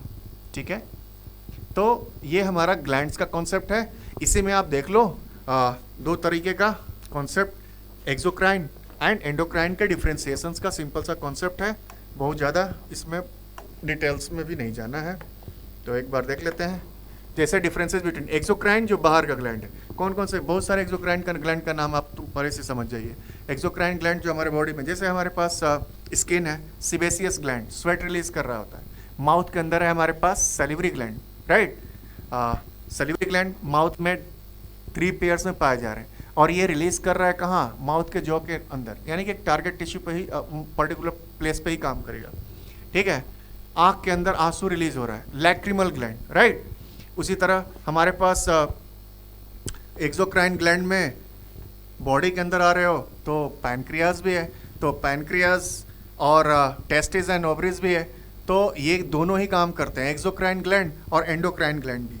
जैसे पैनक्रियाज है, जब वो एक्सोक्राइन ग्लैंड का काम कर रहा है तो खूब सारा एंजाइम सिक्रेट करता है, राइट? Trypsin, lipase, amylase. और जब वो एंडोक्राइन ग्लैंड के रूप में काम कर रहा है तो फिर इंसुलिन, ग्लूकागोन, इस तरह की चीज़ें रिलीज करेगा। उसी तरह टेस्टिस है हमारा, तो रिलीज करेगा सेकेंडरी सेक्सुअल कैरेक्टर्स के रूप में। टेस्टोस्टेरोन कर रहा है तो हार्मोन्स के फॉर्म में एंडोक्राइन ग्लैंड के रूप में, राइट? तो ये सारी चीज़ें उसी तरह हमारे पास ओवरी भी है। ठीक है, तो एक्सोक्राइन ग्लैंड, जैसे एक्सोक्राइन ग्लैंड हमारे पास क्या पाए जाते थे, सिंपल सा समझिए कि उसमें डक्ट्स पाए जा रहे हैं, और ये हमारा क्या है? डक्टलेस है। डायरेक्टली ये ग्लैंड सीधे ब्लड में रिलीज करेगा। ये सिक्रेट करते हैं स्वेट, एंजाइम रिलीज कर देगा, म्यूकस रिलीज कर दिया, टेयर्स कर दिया। मैंने अभी बताया आपको, स्किन अगर रिलीज कर रहा है तो कहीं और बॉडी में नहीं करेगा, वो स्किन में ही कर रहा है। ठीक है, सलाइवा माउथ के अंदर रिलीज होगा, कहीं और नहीं जाएगा। क्यों? क्योंकि एक पर्टिकुलर डक्ट्स हमारे पास माउथ के अंदर है, तो जो ग्लैंड जो सब्सटेंसेस रिलीज करेगा उसी ऑर्गन्स में ही रिलीज होंगे। ये हमारे पास रिलीज करते हैं endocrine gland as a hormones, जो कि डायरेक्टली ब्लड में होंगे। Secretory product released in a internal organ, simple सा कॉन्सेप्ट समझिए। And the external surface through the ducts like salivary gland, oesophageal gland, lacrimal gland, sebaceous gland, जो आंसू के लिए आँख के अंदर लैक्रिमल ग्लैंड, राइट? तो सिक्रेटरी प्रोडक्ट रिलीज, इसमें आप इस सेक्शन में आओगे तो ये ब्लड स्ट्रीम में डायरेक्ट रिलीज करेगा, क्योंकि ये एंडोक्राइन ग्लैंड है, इसके पास अलग से कोई डक्ट है नहीं, तो डायरेक्टली ब्लड के थ्रू जाएगा, तो पूरी होल बॉडी में ट्रांसफर करेगा, ट्रांसपोर्टेशंस के through, evenly reaching the target organs. हर एक ऑर्गन्स के पास, टारगेट टिश्यू टारगेट ऑर्गन के पास जाएगी। थायराइड ग्लैंड, पैराथायराइड, हम लोग अलग अलग तरह से पढ़ेंगे। Hypothalamus, pineal gland, pituitary gland, thyroid, parathyroid, thymus, pancreas, adrenal, testes and ovaries. This is the kind of particular example which is going to be present in an endocrine gland. An exocrine gland having a eye, right? Sebaceous gland as a skin, salivary gland, pancreas, testes as well as ovaries as a exocrine also. तो pseudo gland भी बोलते हैं इनको, जब दोनों काम कर रहे होते हैं। ठीक है, इसी तरह एंडोक्राइन ग्लैंड में कौन कौन से ग्लैंड हैं जिसके बारे में आपको जानना चाहिए। ह्यूमन में हम लोगों को पढ़ना है कहाँ कहाँ पे है। पिनियल ग्लैंड है, हाइपोथैलेमस, पिट्यूटरी गले के पास, thyroid, parathyroid, thymus, adrenal, pancreas, और रिप्रोडक्टिव ग्लैंड्स है हमारे फीमेल के लिए ओवरी और मेल के लिए क्या है testis. This is the kind of particular glands which is present in our endocrine gland system, right. तो एंडोक्राइन ग्लैंड्स में यही चीज़ों का नाम दिया है, हाइपोथैलेमस, पिनियल, पिट्यूटरी, थायराइड. याद कर लेना, इसमें हर एक पर्टिकुलर से ही पूछा जाता है. Parathyroid, thymus, pancreas, adrenal, testis and ovaries. So there are 10 kinds of particular endocrine gland present in our body. So let's go from one by one and try to be concise. Suppose that there is having a hypothalamus gland. Hypothalamus brain का हमारा सबसे main, इसे हम लोग master of the master gland भी बोलते हैं. ये एक कंट्रोल यूनिट का काम कर रहा होता है कि पिट्यूटरी ग्लैंड जैसे आपके सिस्टम में एक टॉप डायरेक्टर हैं उस तरह से काम कर रहा है, उसके अंडर आपके पास मैनेजर्स हैं, तो मैनेजर हमारा काम करेगा पिट्यूटरी की तरह, राइट. तो एक पूरी की पूरी ऑर्गेनाइजेशंस में बहुत सारे लोगों से मिलकर संस्था चल रही है और उसको कोऑर्डिनेट करने के लिए हमारे पास समझ लो सुपर बॉस है, जिसे हम लोग नाम दे देते हैं क्या, master of the master gland, right. ये है master of the master gland. यानी कि मास्टर कौन है फिर, मास्टर हमारा पिट्यूटरी ग्लैंड है, लेकिन उसको भी कंट्रोल करने का काम हमारा कर रहा है कौन, हाइपोथैलेमस, राइट. तो ये पोर्शंस में हमारे फोर ब्रेन के पार्ट में पाए जाते हैं और इट कंट्रोल्स पिट्यूटरी ग्लैंड. देखो किसको कंट्रोल कर रहा है, यानी कि मास्टर ग्लैंड को कंट्रोल कर रहा है. और ये क्या करेगा, जितने और जो बचे हुए हैं हमारे पास 8 ग्लैंड्स जो दिखने को आएंगे उन सबको ये कोऑर्डिनेट करेगा. ये क्या करने का मतलब क्या है कि केमिकल सब्सटेंसेस, देखो दो तरीके से कॉन्सेप्ट काम करती है ये, कि केमिकल सब्सटेंसेस आपके बॉडी के थ्रू रिक्वायरमेंट के अनुसार आएगी मेटाबॉलिक एक्टिविटी के लिए. उसमें दो तरीके का काम होगा, एक या तो जब उसको जरूरत हो किसी ऑर्गन को या टारगेट टिश्यू को कुछ ना कुछ amount of particular chemical substances की, ये दो फॉर्म में रिलीज होगा, या तो हाइपोसिक्रीशन या तो हाइपरसिक्रीशन. एक जितनी जरूरत है उससे कम हो तो उसको बोलते हैं हाइपोसिक्रीशन, यानी कि किसी भी केमिकल सब्सटेंसेस की कमी हो जाना. और हाइपरसिक्रीशन जब होगी तो जितनी जरूरत हो उससे ज्यादा हो जाना. इन दोनों को ही बैलेंस करने का काम हमारा ये हाइपोथैलेमस कर रहा है, रेगुलेटरी का काम कर रहा है. रेगुलेटरी का काम और इनहिबिटरी का काम करता है. जो भी हार्मोन्स होंगे उसमें आर लगा होगा, है ना, ग्रोथ रेगुलेटरी हार्मोन्स, राइट. ये क्या कहलाता है, देखो यहाँ पे रेगुलेटरी हार्मोन्स है, कब हार्मोन्स को रिलीज करना है, कब हार्मोन्स को क्लोज करना है, इन सारी को कंट्रोल करने के पास हमारे पास है हाइपोथैलेमस. और वो पिट्यूटरी को क्या कर देगा, इंफॉर्मेशन पहुंचा देगा. तो इंफॉर्मेशन सेंटर है, all the nerve center is directly connected to the hypothalamus, right. तो according to the metabolic needs of the body they having got the informations and this informations is transfer to the own particular master of the gland, that is called as pituitary gland. And these pituitary glands try to coordinate all kinds of particular glands which is present in our body according to the needs of chemical substances, right. So hypothalamus produces and secretes. कोई पूछ देता है कि इसमें कौन कौन से hormone secrete होते हैं, तो ये थोड़ा सा याद रख लेना. बहुत ज़्यादा डिटेल्स में तो नहीं जाना है आप लोगों को क्लास 10th के लिए, लेकिन फिर भी याद होना चाहिए. जैसे थायरोट्रोपिन रिलीजिंग हार्मोन्स, देखो यहाँ पर TRH हमेशा रेगुलेटरी का नाम होगा, thyrotropin releasing hormones, corticotropin releasing hormones, CRH, right, CTH, right, ACTH adrenocorticotropic hormone, gonadotropic releasing hormones, GnRH growth hormones releasing hormones, GHRH, right, which is act on the pituitary gland, right. तो directly जो भी hormones को regulate करना है, या तो कब release करना है, कितना रिलीज करना है, कब बंद करना है, this kind of information is going to be control by the hypothalamus. कुछ एक पर्टिकुलर हार्मोन्स भी रिलीज हो रहा है, जैसे डोपामाइन है, ऑक्सीटोसिन है. डोपामाइन जो आपको बॉडी को रिलैक्स करने का काम करता है, सोमैटोस्टेटिन ग्रोथ हार्मोन्स हमारे पास है, एंटी डायूरेटिक हार्मोन्स है, ADH है, ऑक्सीटोसिन से जब प्रोलैक्टिन का फॉर्मेशन होती है, लैक्टोज का सिक्रेशंस, और साथ में चाइल्ड बर्थ के समय हेल्प करता है ताकि बेबी इसी में बाहर आ सके गर्भ से, राइट. तो this kind of particular hormones is going to be release by the hypothalamus, right. तो हाइपोथैलेमस में दो चीज़ें हमको, रिलीजिंग हार्मोन्स टर्न ऑन और inhibiting hormones turn off, right. कब हार्मोन्स रिलीज करना है, कब बंद करना है, राइट. तो ये हमारा टारगेट टिश्यू पे काम करेगा. तो ये है काम हमारा गोनाडो हाइपोथैलेमस ग्लैंड का, सॉरी.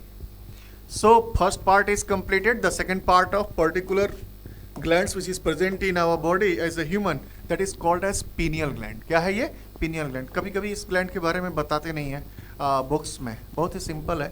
हाइपोथैलेमस के जस्ट नीचे थोड़ा सा आपको देखने को मिलेगा, छोटा सा पार्ट है, ठीक है ना। ये बड़ा इंपॉर्टेंट है, लेकिन ये हमारे स्लीपिंग अवेकिंग साइकिल को कंट्रोल करता है, कब कितना आपको सोना है। रात में काम करने वाले दिन में सो रहा है, उसको बॉडी के तो मेटाबॉलिक एक्टिविटी के लिए रिलैक्स चाहिए।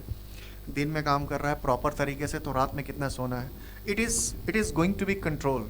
और इसको कंट्रोल करने के लिए एक पर्टिकुलर हार्मोन्स रिलीज कर रहा होता है, जिसे हम लोग बोलते हैं क्या, मिलेटोनिन। क्या बोलते हैं इसको, melatonin.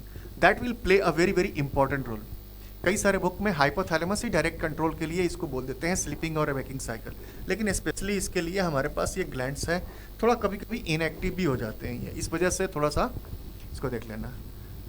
The pineal gland primarily secretes the hormones that is called as melatonin, and this hormone is a crucial for regulating the body of sleep awake cycle, right? So एक तरह से सर्कैडियन रिदम के रूप में काम कर रहा होता है। It signal the onset of darkness promoting sleeping, ये डार्कनेस में ही प्रमोट करते हैं, और जैसे ही प्रोडक्शंस डिक्रीज होगा, ये प्रेजेंस ऑफ लाइट में धीरे धीरे इसकी जो है ना रिलीज करने की मेलेटोनिन की जो कैपेसिटी है वो क्या हो जाती है, कम हो जाती है, ठीक है। एक्ट एज एंटीऑक्सीडेंट, कुछ अलग अलग काम भी कर देते हैं बॉडी के अंदर, इम्यूनिटी सिस्टम को भी कंट्रोल करने का काम कर रहा होता है, और ये इम्यूनिटी के लिए भी हेल्प कर रहा है, ठीक है। तो this kind of particular functions is going to be done. तो पहला चीज आप समझ जाना, सीधे मेलेटोनिन सीक्रेट करता है और ये साइकिल को कंट्रोल कर रहा है, स्लीपिंग अवेकिंग साइकिल, ठीक है। बॉडी को भी रिलैक्स करने के लिए स्लीपिंग होना बहुत ही जरूरी है, ठीक है ना। बिना स्लीपिंग के आप काम नहीं कर पाओगे। रीजनरेट होने के लिए आपके पास सोना जरूरी है, राइट, चाहे वो कोई भी हो। इसी तरह हमारा आ गया नेक्स्ट पार्ट जो मास्टर ग्लैंड है। क्या कहलाता है, मास्टर ग्लैंड। मास्टर ग्लैंड क्यों कह रहे हैं भाई, क्योंकि this kind of particular gland is going to be regulating rest of the part of all the endocrine glands, right. इसलिए इसे हम लोगों ने नाम दे दिया क्या, master gland of the endocrine system. और हाइपोथैलेमस को क्या बोला था, master of the master, right. It secrete hormones from the both lobe, ये दो पार्ट में बटा हुआ, एंटीरियर लोब और दूसरा पार्ट है पोस्टीरियर लोब। ये ऐसे दो पार्ट में बटा हुआ, तो आगे वाला पोर्शंस को कहते हैं इंटीरियर और पीछे वाले पोर्शंस को बोलते हैं क्या, पोस्टीरियर लोब्स, राइट। तो एंटीरियर पिट्यूटरी हार्मोन्स में हमारे पास ग्रोथ हार्मोन्स। इसमें सिंपल सा समझ लेना कि ग्रोथ हार्मोन्स की जब भी बात आएगी तो सिंपल कॉन्सेप्ट आ जाएगा हमारे पास, किसके बारे में बात कर रहे हैं हम लोग, पिट्यूटरी ग्लैंड के बारे में बात कर रहे हैं। प्रोलैक्टिन हार्मोन्स, हार्मोन्स जो आपके लैक्टोज को एक्टिवेट करते हैं। थायराइड स्टिमुलेटिंग हार्मोन TSH जो गले से हमारा निकलते हैं, यहाँ पे थायराइड ग्लैंड से रिलीज करते हैं, ठीक है।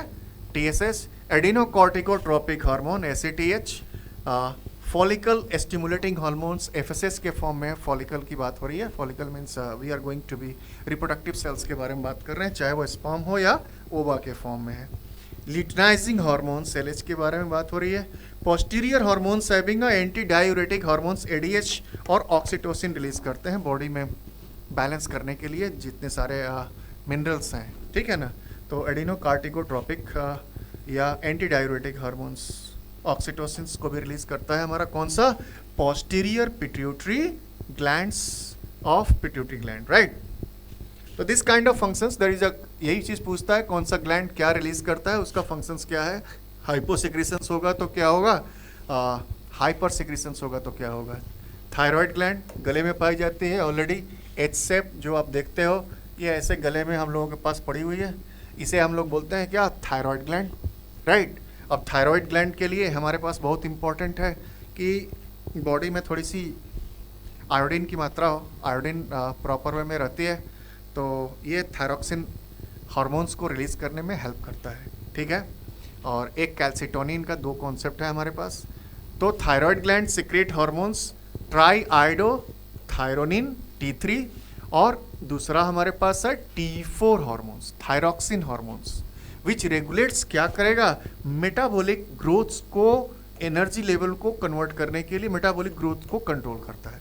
मेटाबॉलिक कंट्रोल का मतलब समझ लो, कभी कभी लोग बहुत छोटे हो जाते हैं, कुछ लोग बड़े हो जाते हैं, बहुत हाइट बड़ी हो जाती है, कोई का छोटा हो जाएगा, ऐसा क्यों, ये हमारे पास हाइपोसिक्रेशन अगर हो रहा है किसी भी हमारे थायरोक्सिन हार्मोन्स का, तो वहाँ पे हमारी ग्रोथ आप देखते हो उस इंडिविजुअल का क्या हो जाता है, कम हो जाता है, ड्वार्फिज्म के शिकार हो जाते हैं, और ज़्यादा हो गया तो काफ़ी टॉल हो जाते हैं, ठीक है ना। तो अगर ज़्यादा मात्रा में हो गया तो भी दिक्कत है, कम है तब भी दिक्कत है। तो सिक्रीट्स और भी देखिए क्या करते हैं, कैल्सिटोनिन, जो आपका बॉडी में कैल्शियम की जरूरत होती है उसके लिए कैल्सिटोनिन हार्मोन्स रिलीज किए जाते हैं जो ब्लड लेवल में कैल्शियम को मेंटेन करता है। क्या करेगा, मेटाबॉलिक रेट को कंट्रोल करता है। ये प्रॉपर ब्रेन डेवलपमेंट में हेल्प करते हैं। कभी कभी आप देखोगे कुछ बच्चों के जन्म लेने से पहले या बाद में जो गर्भ में ही there is having complexity has been going to be done, the baby is not going to properly develop through the proper brain. So this is the kind of particular hormones which are releasing on this particular women having a very less one, right?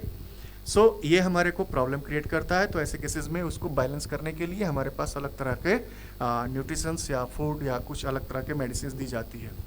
ये हमारे body के growth और different cells को differentiate करने में मदद करता है। मेटाबॉलिज्म ऑफ फैट को भी कंट्रोल करेगा, कार्बोहाइड्रेट और प्रोटीन को भी। साथ में स्किन, हेयर, नेल, हर तरह की ग्रोथ की बात अगर कोई कर रहा है तो हमारा कौन सा है, थायराइड ग्लैंड। यही देखो, अगर यहाँ पे हमारे पास आयोडीन की कमी हो जाती है किसी को तो एक डिजीज हो जाती है जिसे हम लोग बोलते हैं क्या, ग्वाइटर, गला घेंग बोल जाता है, जिससे गला क्या हो जाती है, स्वेल हो जाती है।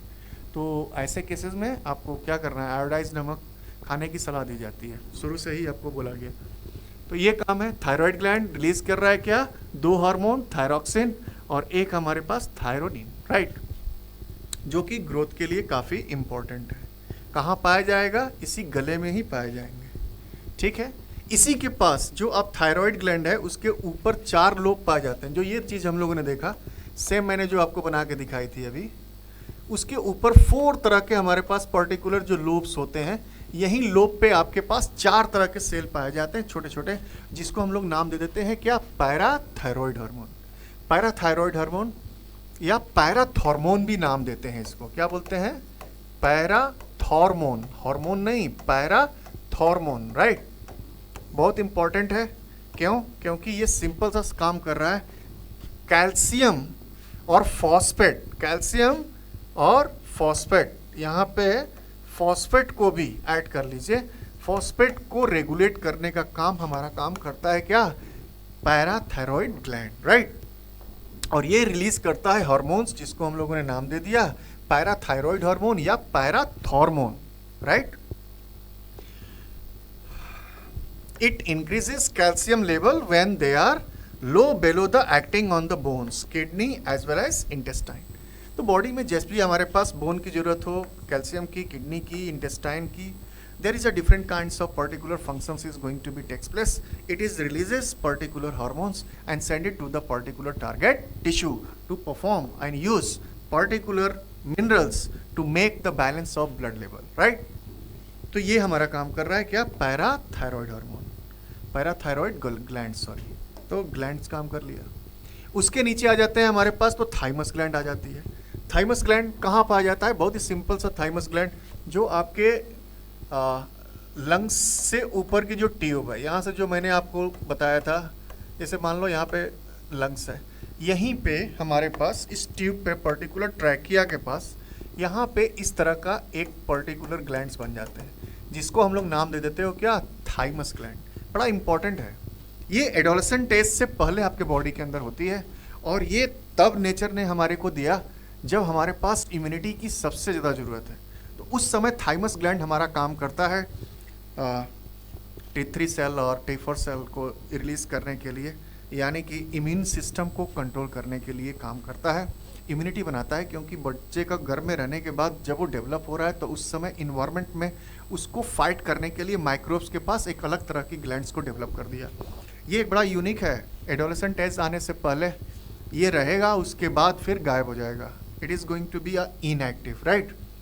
सो thymus gland secretes thymosin, right, एक हार्मोन्स हमारे पास रिलीज करता है thymosin, right. This thymosin particular hormones is going to be release, और ये क्या करेगा, थाइमोसिन हार्मोन हमारे पास बहुत ही इंपॉर्टेंट रोल करता है lymphocyte, T cells, T lymphocytes वगैरह बनाना शुरू कर देते हैं, जो कि किसी भी इम्यूनिटी के लिए डेवलप करने की होती है, फाइटिंग अगेंस्ट अनवांटेड पैथोजेन से लड़ने में मदद करता है, ठीक है ना। जिस तरह WBC हमारे पास है, प्लेटलेट्स है, वो उस तरह के हमारे पास काम करते हैं।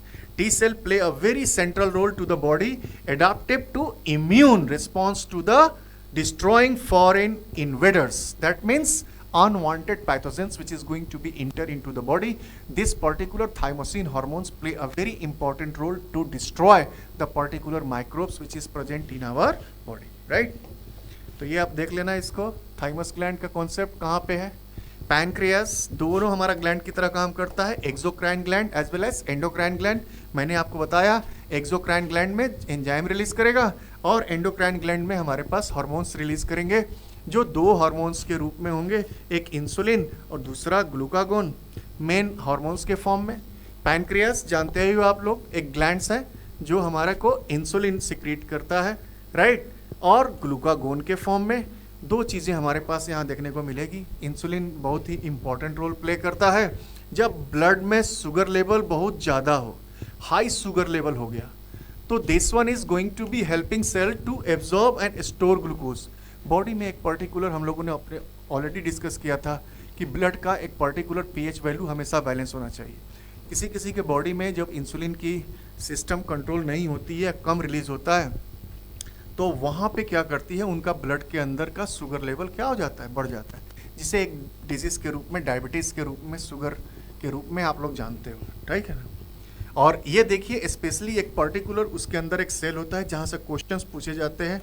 उस सेल्स को कहते हैं क्या, बीटा सेल, और उस बीटा सेल के ग्रुप को बोलते हैं क्या, islet of Langerhans. Islet of Langerhans play a very important role to release insulin in our body which is present in the pancreas, right? And this one is going to be help out to maintain the blood sugar level in the body, right? Especially जब ज़्यादा मात्रा में हो तो दो चीज़ें हो रही हैं, शुगर लेवल बढ़ा तो इंसुलिन ज़्यादा चाहिए, अगर शुगर लेवल कम है तो हमको इंसुलिन की कोई ज़रूरत नहीं है, उसके लिए हमको अब क्या चाहिए, ग्लूकागोन चाहिए. भाई दोनों ही केसेस में ब्लड का हमारा कंसंट्रेशन क्या होना चाहिए, सेम, नहीं तो ब्लड प्रेशर क्या हो जाएगा, बढ़ जाएगा या तो घटेगा. तो एक और हार्मोन्स रिलीज हो रहा है क्या, ग्लूकागोन, राइट.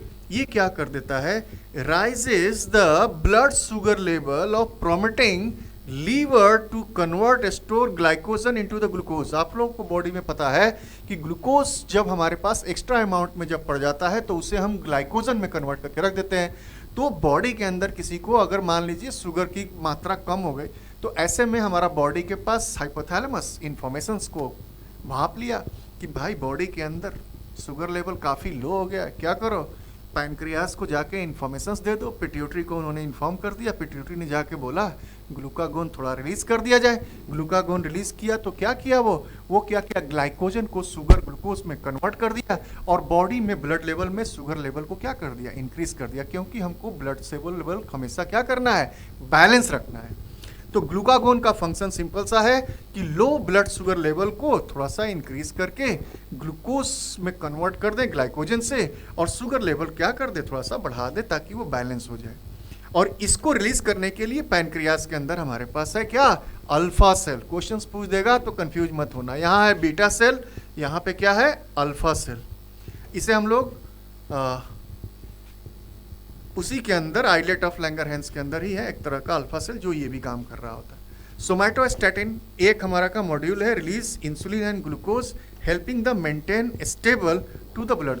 अब देखो एक तो कम या बेसिक, कम या ज़्यादा हो रहा है जो भी चीज़ें, तो सोमैटोस्टैटिन क्या करता है, कब आपके बॉडी के अंदर कब जरूरत पड़ रही है ग्लूकोज की, इंसुलिन की रिलीज करने की, कब आपकी बॉडी के अंदर ग्लूकागोन की जरूरत करिए, इसको ये बैलेंस करने का काम हमारे पास कर रहा है क्या, सोमैटोस्टैटिन. सीक्रेट ये सिक्रेटेड करता है कौन, डेल्टा सेल, यानी कि बीटा, अल्फा और डेल्टा सेल जो पैनक्रियास के अंदर है, ये सारे के सारे बैलेंस कर रहे हैं.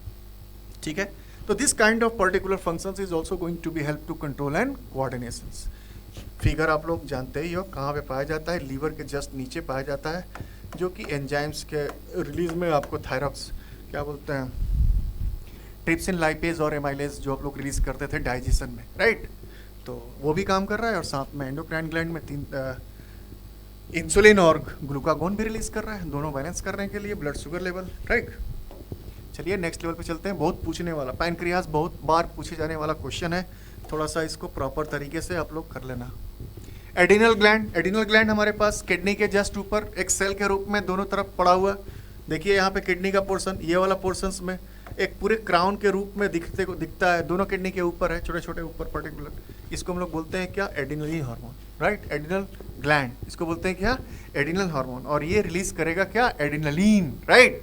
बहुत इंपॉर्टेंट है ये, बहुत इंपॉर्टेंट। एडिनल ग्लैंड हमारे पास कितना, अ पेयर, दो होते हैं, और ये हमारे पास कहाँ गया, किडनी के पास है, कहाँ पे, किडनी के टॉप पे, क्राउन के फॉर्म में दिखता है।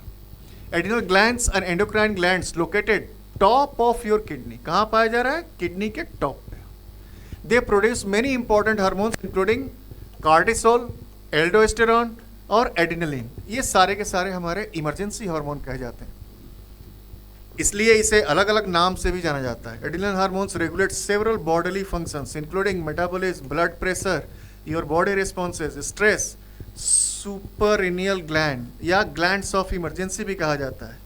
Adrenaline is called a emergency hormone. Fear and flight hormones, कई बार पूछ चुका है सीबीएसई के दिन कि कभी कभी कोई चीज को देख के डर लगना या एकाएक आप गुस्से में हो जाते हो, तो एडिनलिन हार्मोन्स का सिक्रेशंस क्या हो जाता है, बहुत ज्यादा हो जाता है। एडिनलिन हार्मोन ज़्यादा सिक्रेट होगा तो ज़्यादा मात्रा में एनर्जी आपको मिलेगी, क्योंकि ग्लूकोज का ऑक्सीडेशन ज़्यादा हो रहा है, ऐसे केसेस में आपको गुस्सा आएगा। यही एक हार्मोन्स है जो आर्मी वगैरह को आपको इंजेक्शंस के रूप में दे दिए जाते हैं, जब जोश दिलानी होती है या उसको चोट लग गया तो उसको हमने हार्मोन्स दे दिया उसको, तो क्या होगा, बॉडी में इतनी ज़्यादा एक्टिवेशन हो जाएगी, ब्लड प्रेशर ज़्यादा हो जाएगा कि वो आपको दर्द भी फील नहीं होगा, और हमारे कॉम्बैट की तरह हमारे आर्मी लड़ जाती है इंजेक्शंस लेकर। और ज़्यादा करने के लिए वो गर्दन पे डाल देते हैं, इंजेक्ट कर लेते हैं अपने को बॉडी के अंदर। कभी कभी आप जब लड़ाई देखते हो, आपस में देखते हो तो गुस्से हो जाते हो, वो एड्रेनलिन का बढ़ना और घटने पे डिपेंड करता है, इसलिए इसको नाम दे देते हैं क्या, emergency hormone. Fear and flight hormone, fright hormones, लड़ने वाला, डरने वाला, this kind of functions is going to be regulated by the adrenaline, right. तो ये हार्मोन्स हमारे को याद कर लेना है। एड्रेनल ग्लैंड रिलीज कर रहा है एड्रेनलिन मेन हार्मोन, या एल्डोस्टेरॉन जो है, जो बहुत इंपॉर्टेंट हार्मोन्स है, जो हमारे इमरजेंसी हार्मोन के रूप में जाना जाता है, और बॉडी के एक्टिविटी को कंट्रोल करता है। कहाँ पाया जा रहा है, किडनी के ऊपर। इसके बाद हमारे पास रिप्रोडक्टिव ग्लैंड्स हैं, एक टेस्टिस और ओवरिस। टेस्टिस मेल के लिए है और दोनों ही दो फंक्शंस के रूप में काम करेगा। टेस्टोस्टेरॉन हार्मोन्स रिलीज करेंगे। टेस्टोस्टेरॉन इसलिए होगा क्योंकि वो सेकेंडरी सेक्सुअल कैरेक्टर्स को डेवलप करने के लिए मेल में रिस्पॉन्सिबल है। वॉइस का भारीपन होना, बाल आना चेस्ट पे, armpits, another kinds of organs, bones strong होने, ये this kind of actions that is called as secondary sexual character. मैं ये वर्ड यूज़ कर रहा हूँ क्योंकि बॉडी के अंदर इस तरह का दो तरह के हमारे पास कैरेक्टर्स है। एक बचपन में जो हम लोग पैदा हुए, एक होता है सेकेंडरी सेक्सुअल कैरेक्टर, वो एडोलेसेंट एज के बाद हो रहा है। क्यों? क्योंकि हार्मोन का सिक्रेशन आफ्टर 14 ईयर्स और 13-14 ईयर के आसपास डेवलप हुआ, तो उस समय चेंजेस बॉडी में आते हैं बहुत सारे एडोलेसेंट एज में। तो ये सारी चीज़ें हैं, ठीक है ना। तो test is male reproductive organ है हमारे पास एक तरह से, ठीक है ना। मेल रिप्रोडक्टिव ऑर्गन्स के रूप में भी आप पढ़ोगे जब how do organ is reproduce, और ये रिलीज करेगा hormones that is called as testosterone. Testosterone most important androgens male sex hormones कहे जाते हैं। क्या करेगा? सेकेंडरी सेक्सुअल कैरेक्टर्स को डेवलप करने में काम आता है। Voice, facial hair, muscles, growth, maintain the reproductive system. और दूसरा इंपॉर्टेंट रोल है हमारे पास स्पर्म का फॉर्मेशन करना। दो ही चीज़ें हमारे पास हैं, टेस्टोस्टेरॉन और साथ में स्पर्म का फॉर्मेशन करना। इसको डेवलप करने के लिए हमारे पास एक सेल पाई जाती है, लेडिक सेल के नाम से जाने जाते हैं, और ये हमारे पास हार्मोन्स को भी रेगुलेट करते हैं। ल्यूटिनाइजिंग हार्मोन LH के फॉर्म में stimulate the leading cells and produce the testosterone. Luteinizing hormones हमारे टेस्टोस्टेरॉन को डेवलप करने के लिए काम करता है, ठीक है। उसी तरह हमारे पास फॉलिकल स्टिमुलेटिंग हार्मोन्स जो कि हमारे स्पर्म के फॉर्मेशंस के लिए काम आता है। एक टेस्टोस्टेरॉन को एक्टिवेट कर रहा है, और टेस्टोस्टेरॉन में जो हमारे पास मेल रिप्रोडक्टिव सेल्स है स्पर्म्स को डेवलप करने के लिए हमारे पास है फॉलिकल स्टिमुलेटिंग हार्मोन्स। तो this all kinds of functions which is going to be there. Testis हमारे पास पता ही है, आप लोग के पास दो है मेल के पास, a pair of testis is present. Details इसको हम लोग पढ़ेंगे how do organ is reproduce में, प्रॉपर रिप्रोडक्टिव ऑर्गन्स 1 by 1। यहाँ केवल ग्लैंड्स के फॉर्म में देखना है, इसलिए शॉर्ट्स में चलेंगे। इसी तरह फीमेल रिप्रोडक्टिव ऑर्गन्स हमारे पास है, जिसे हम लोग क्या बोलते हो, ओवरिस। ये भी दो तरह के हार्मोन्स रिलीज करते हैं, एक एस्ट्रोजन और दूसरा है प्रोजेस्टेरॉन। यानी कि हमारे पास दो हार्मोन है, एस्ट्रोजन है और दूसरा है क्या, progesterone, which are essential for sexual development, secondary sexual character as well as menstrual cycle and pregnancy के लिए इंपॉर्टेंट होते हैं। ठीक है, सिक्रेट द हार्मोन्स, रिलैक्सिन्स भी और भी काम करते हैं, which prepares the pelvis child birth of inhibin, right. जब नया बच्चा पैदा होता है तो वहाँ पे उनके जो बोन्स हैं उसमें रिलैक्सिन हार्मोन्स रिलीज होने की वजह से जो हमारी पेल्विक गर्डल है वो क्या हो जाती है, broad, and baby is going to be easily pass out, right. Menstrual cycle में हेल्प करते हैं, फर्टिलिटी में हेल्प करते हैं। वन बाय वन एस्ट्रोजेन का काम देख लीजिए क्या है। The group of steroid hormones that guide female sexual development, secondary sexual character को डेवलप करने का काम एस्ट्रोजेन कर रहा है, including the development of memory gland based and regulating their menstrual cycle and so on, lots of things, speeches, voice is going to be pitch very fast and they can be listening very far away any kinds of particular places. The sound is going to be changed, right, after the age of puberty is going to started and releasing the ovaries as a hormone estrogen, right. Progesterone, another kind of second hormones are there, steroid hormones है, corpus luteum को active करता है और इससे क्या होता है, uterus में प्रेगनेंसी और मेंटेन करने के लिए काम करते हैं। तो this kind of particular all the things is going to be done, right. Ovary का कॉन्सेप्ट ऑलरेडी है हमारे पास डायग्राम के फॉर्म में। तो आप देख रहे हो इसमें हम लोगों ने हर एक चीज़ को देखा, हर एक ग्लैंड्स मतलब पूरे 10 ग्लैंड के बारे में 1 बाय 1 पढ़ा, जहाँ पे आपको क्लास 10 तक के लिए जाननी थी। इसी में क्वेश्चंस ये कैसे पूछते हैं कि ये जो ग्लैंड्स हैं ये कैसे काम करते हैं। इस ग्लैंड को काम करने का टेक्निक है जिसे हम लोग बोलते हैं क्या, फीडबैक मैकेनिज्म। सिंपल सा चीज़ है। फीडबैक मैकेनिज्म क्या है, जैसे मैं आपको क्लास ले रहा हूँ मैं, बीच में सारी प्रोसेस हो रही है अंडरस्टैंडिंग कंटेंट की, आपको क्या मिला, आपने मुझे फीडबैक दिया, तो या तो पॉजिटिव होगा या तो निगेटिव होगा। अगर निगेटिव हो रहा है क्या मतलब कि आप गलत चीज़ पढ़ा, गलत चीज़ इन्फॉर्मेशन जा रही है, वहाँ पे मैं सुधार करूँगा। आपने बोला कि नहीं और चाहिए मुझे, तो मैंने अपने और को और ऐड कर दिया, इसको क्या बोलते हैं, पॉजिटिव रिस्पॉन्स। तो ये सारी चीज़ें फीडबैक के फॉर्म में है। जैसे एक सिंपल सा कॉन्सेप्ट जो आपको बताया, पैनक्रियास का कॉन्सेप्ट समझ लीजिए। आपके बॉडी के अंदर ग्लूकोज लेवल बढ़ गया, ग्लूकोज लेवल बढ़ गया तो आपको क्या चाहिए, हमको चाहिए भाई कि किसी भी तरह इंसुलिन सिक्रेट करो ताकि हम ग्लूकोज लेवल को क्या करें, बैलेंस कर लें। तो ये ऐसे चल रहा है, एक बार हो जाएगा आपको इन्फॉर्मेशन मिल जाएंगी, work is done. Self regulatory process that maintain hormonal balance in the body where the presence of hormone signals to the endocrine gland increase और decrease the productions according to the needs of particular chemical substances. जो आपके body के अंदर जो changes हो रही हैं उसके अनुसार आपको जरूरत भी है कि कम रिलीज हो या ज़्यादा रिलीज हो। ये मैकेनिज्म को कंट्रोल करता है हमारा क्या, फीडबैक मैकेनिज्म। निगेटिव फीडबैक क्या कहलाता है, जरा देखिए। If hormone level in blood is rises, हमारा शुगर लेवल क्या हो गया, बढ़ गया, तो certain point gland that produces the hormones, hormones को क्या बोलो, हार्मोन रिलीज करो। ये हार्मोन हमारा क्या है, इंसुलिन है। और the controlling interest to the brain, hypothalamus ने पिट्यूटरी को बोला, and receive a signal to reduce hormone secretion, right. Blood sugar regulations को कंट्रोल कर दिया गया, ठीक है ना। Negative feedback. Positive, initial stimulus trigger hormones releases when stimulate further releases that same hormones in a childbirth releases in oxytocin। Body में जब baby को जन्म लेना हो रहा है उस समय जरूरत पड़ रही है कि ऑक्सीटोसिन हार्मोन्स रिलीज कर दो, रिलीज कर दिया गया, ये हमारा क्या हो गया, पॉजिटिव, राइट। तो ये ऐसे काम कर रहा है। Baby pushes again the cervix, इसी को हम लोगों ने यहाँ पर ड्रॉप के फॉर्म में दिया गया है। अम्बिलिकल कॉर्ड से जुड़ा हुआ ऑक्सीटोसिन को रिलीज कर रहा है। ये हमारा कॉन्सेप्ट आ गया क्या, पॉजिटिव फीडबैक का, ठीक है।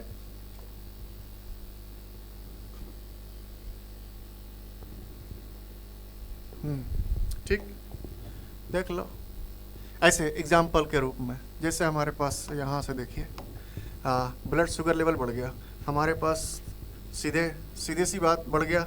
लो ब्लड शुगर के लिए हमारे पास इंसुलिन सिक्रेट कर दिया गया, राइट। और promote release the glucagon pancreas में, promote releasing the insulin high blood sugar के लिए, ये हमारा लोअर ब्लड शुगर जैसे ही होता है। दोनों ही चीज़ों को बैलेंस की जाती है। अगर हमारे पास हमको चाहिए कि हमको शुगर लेवल को बढ़ाना है, ग्लूकागोन ने रिलीज कर दिया।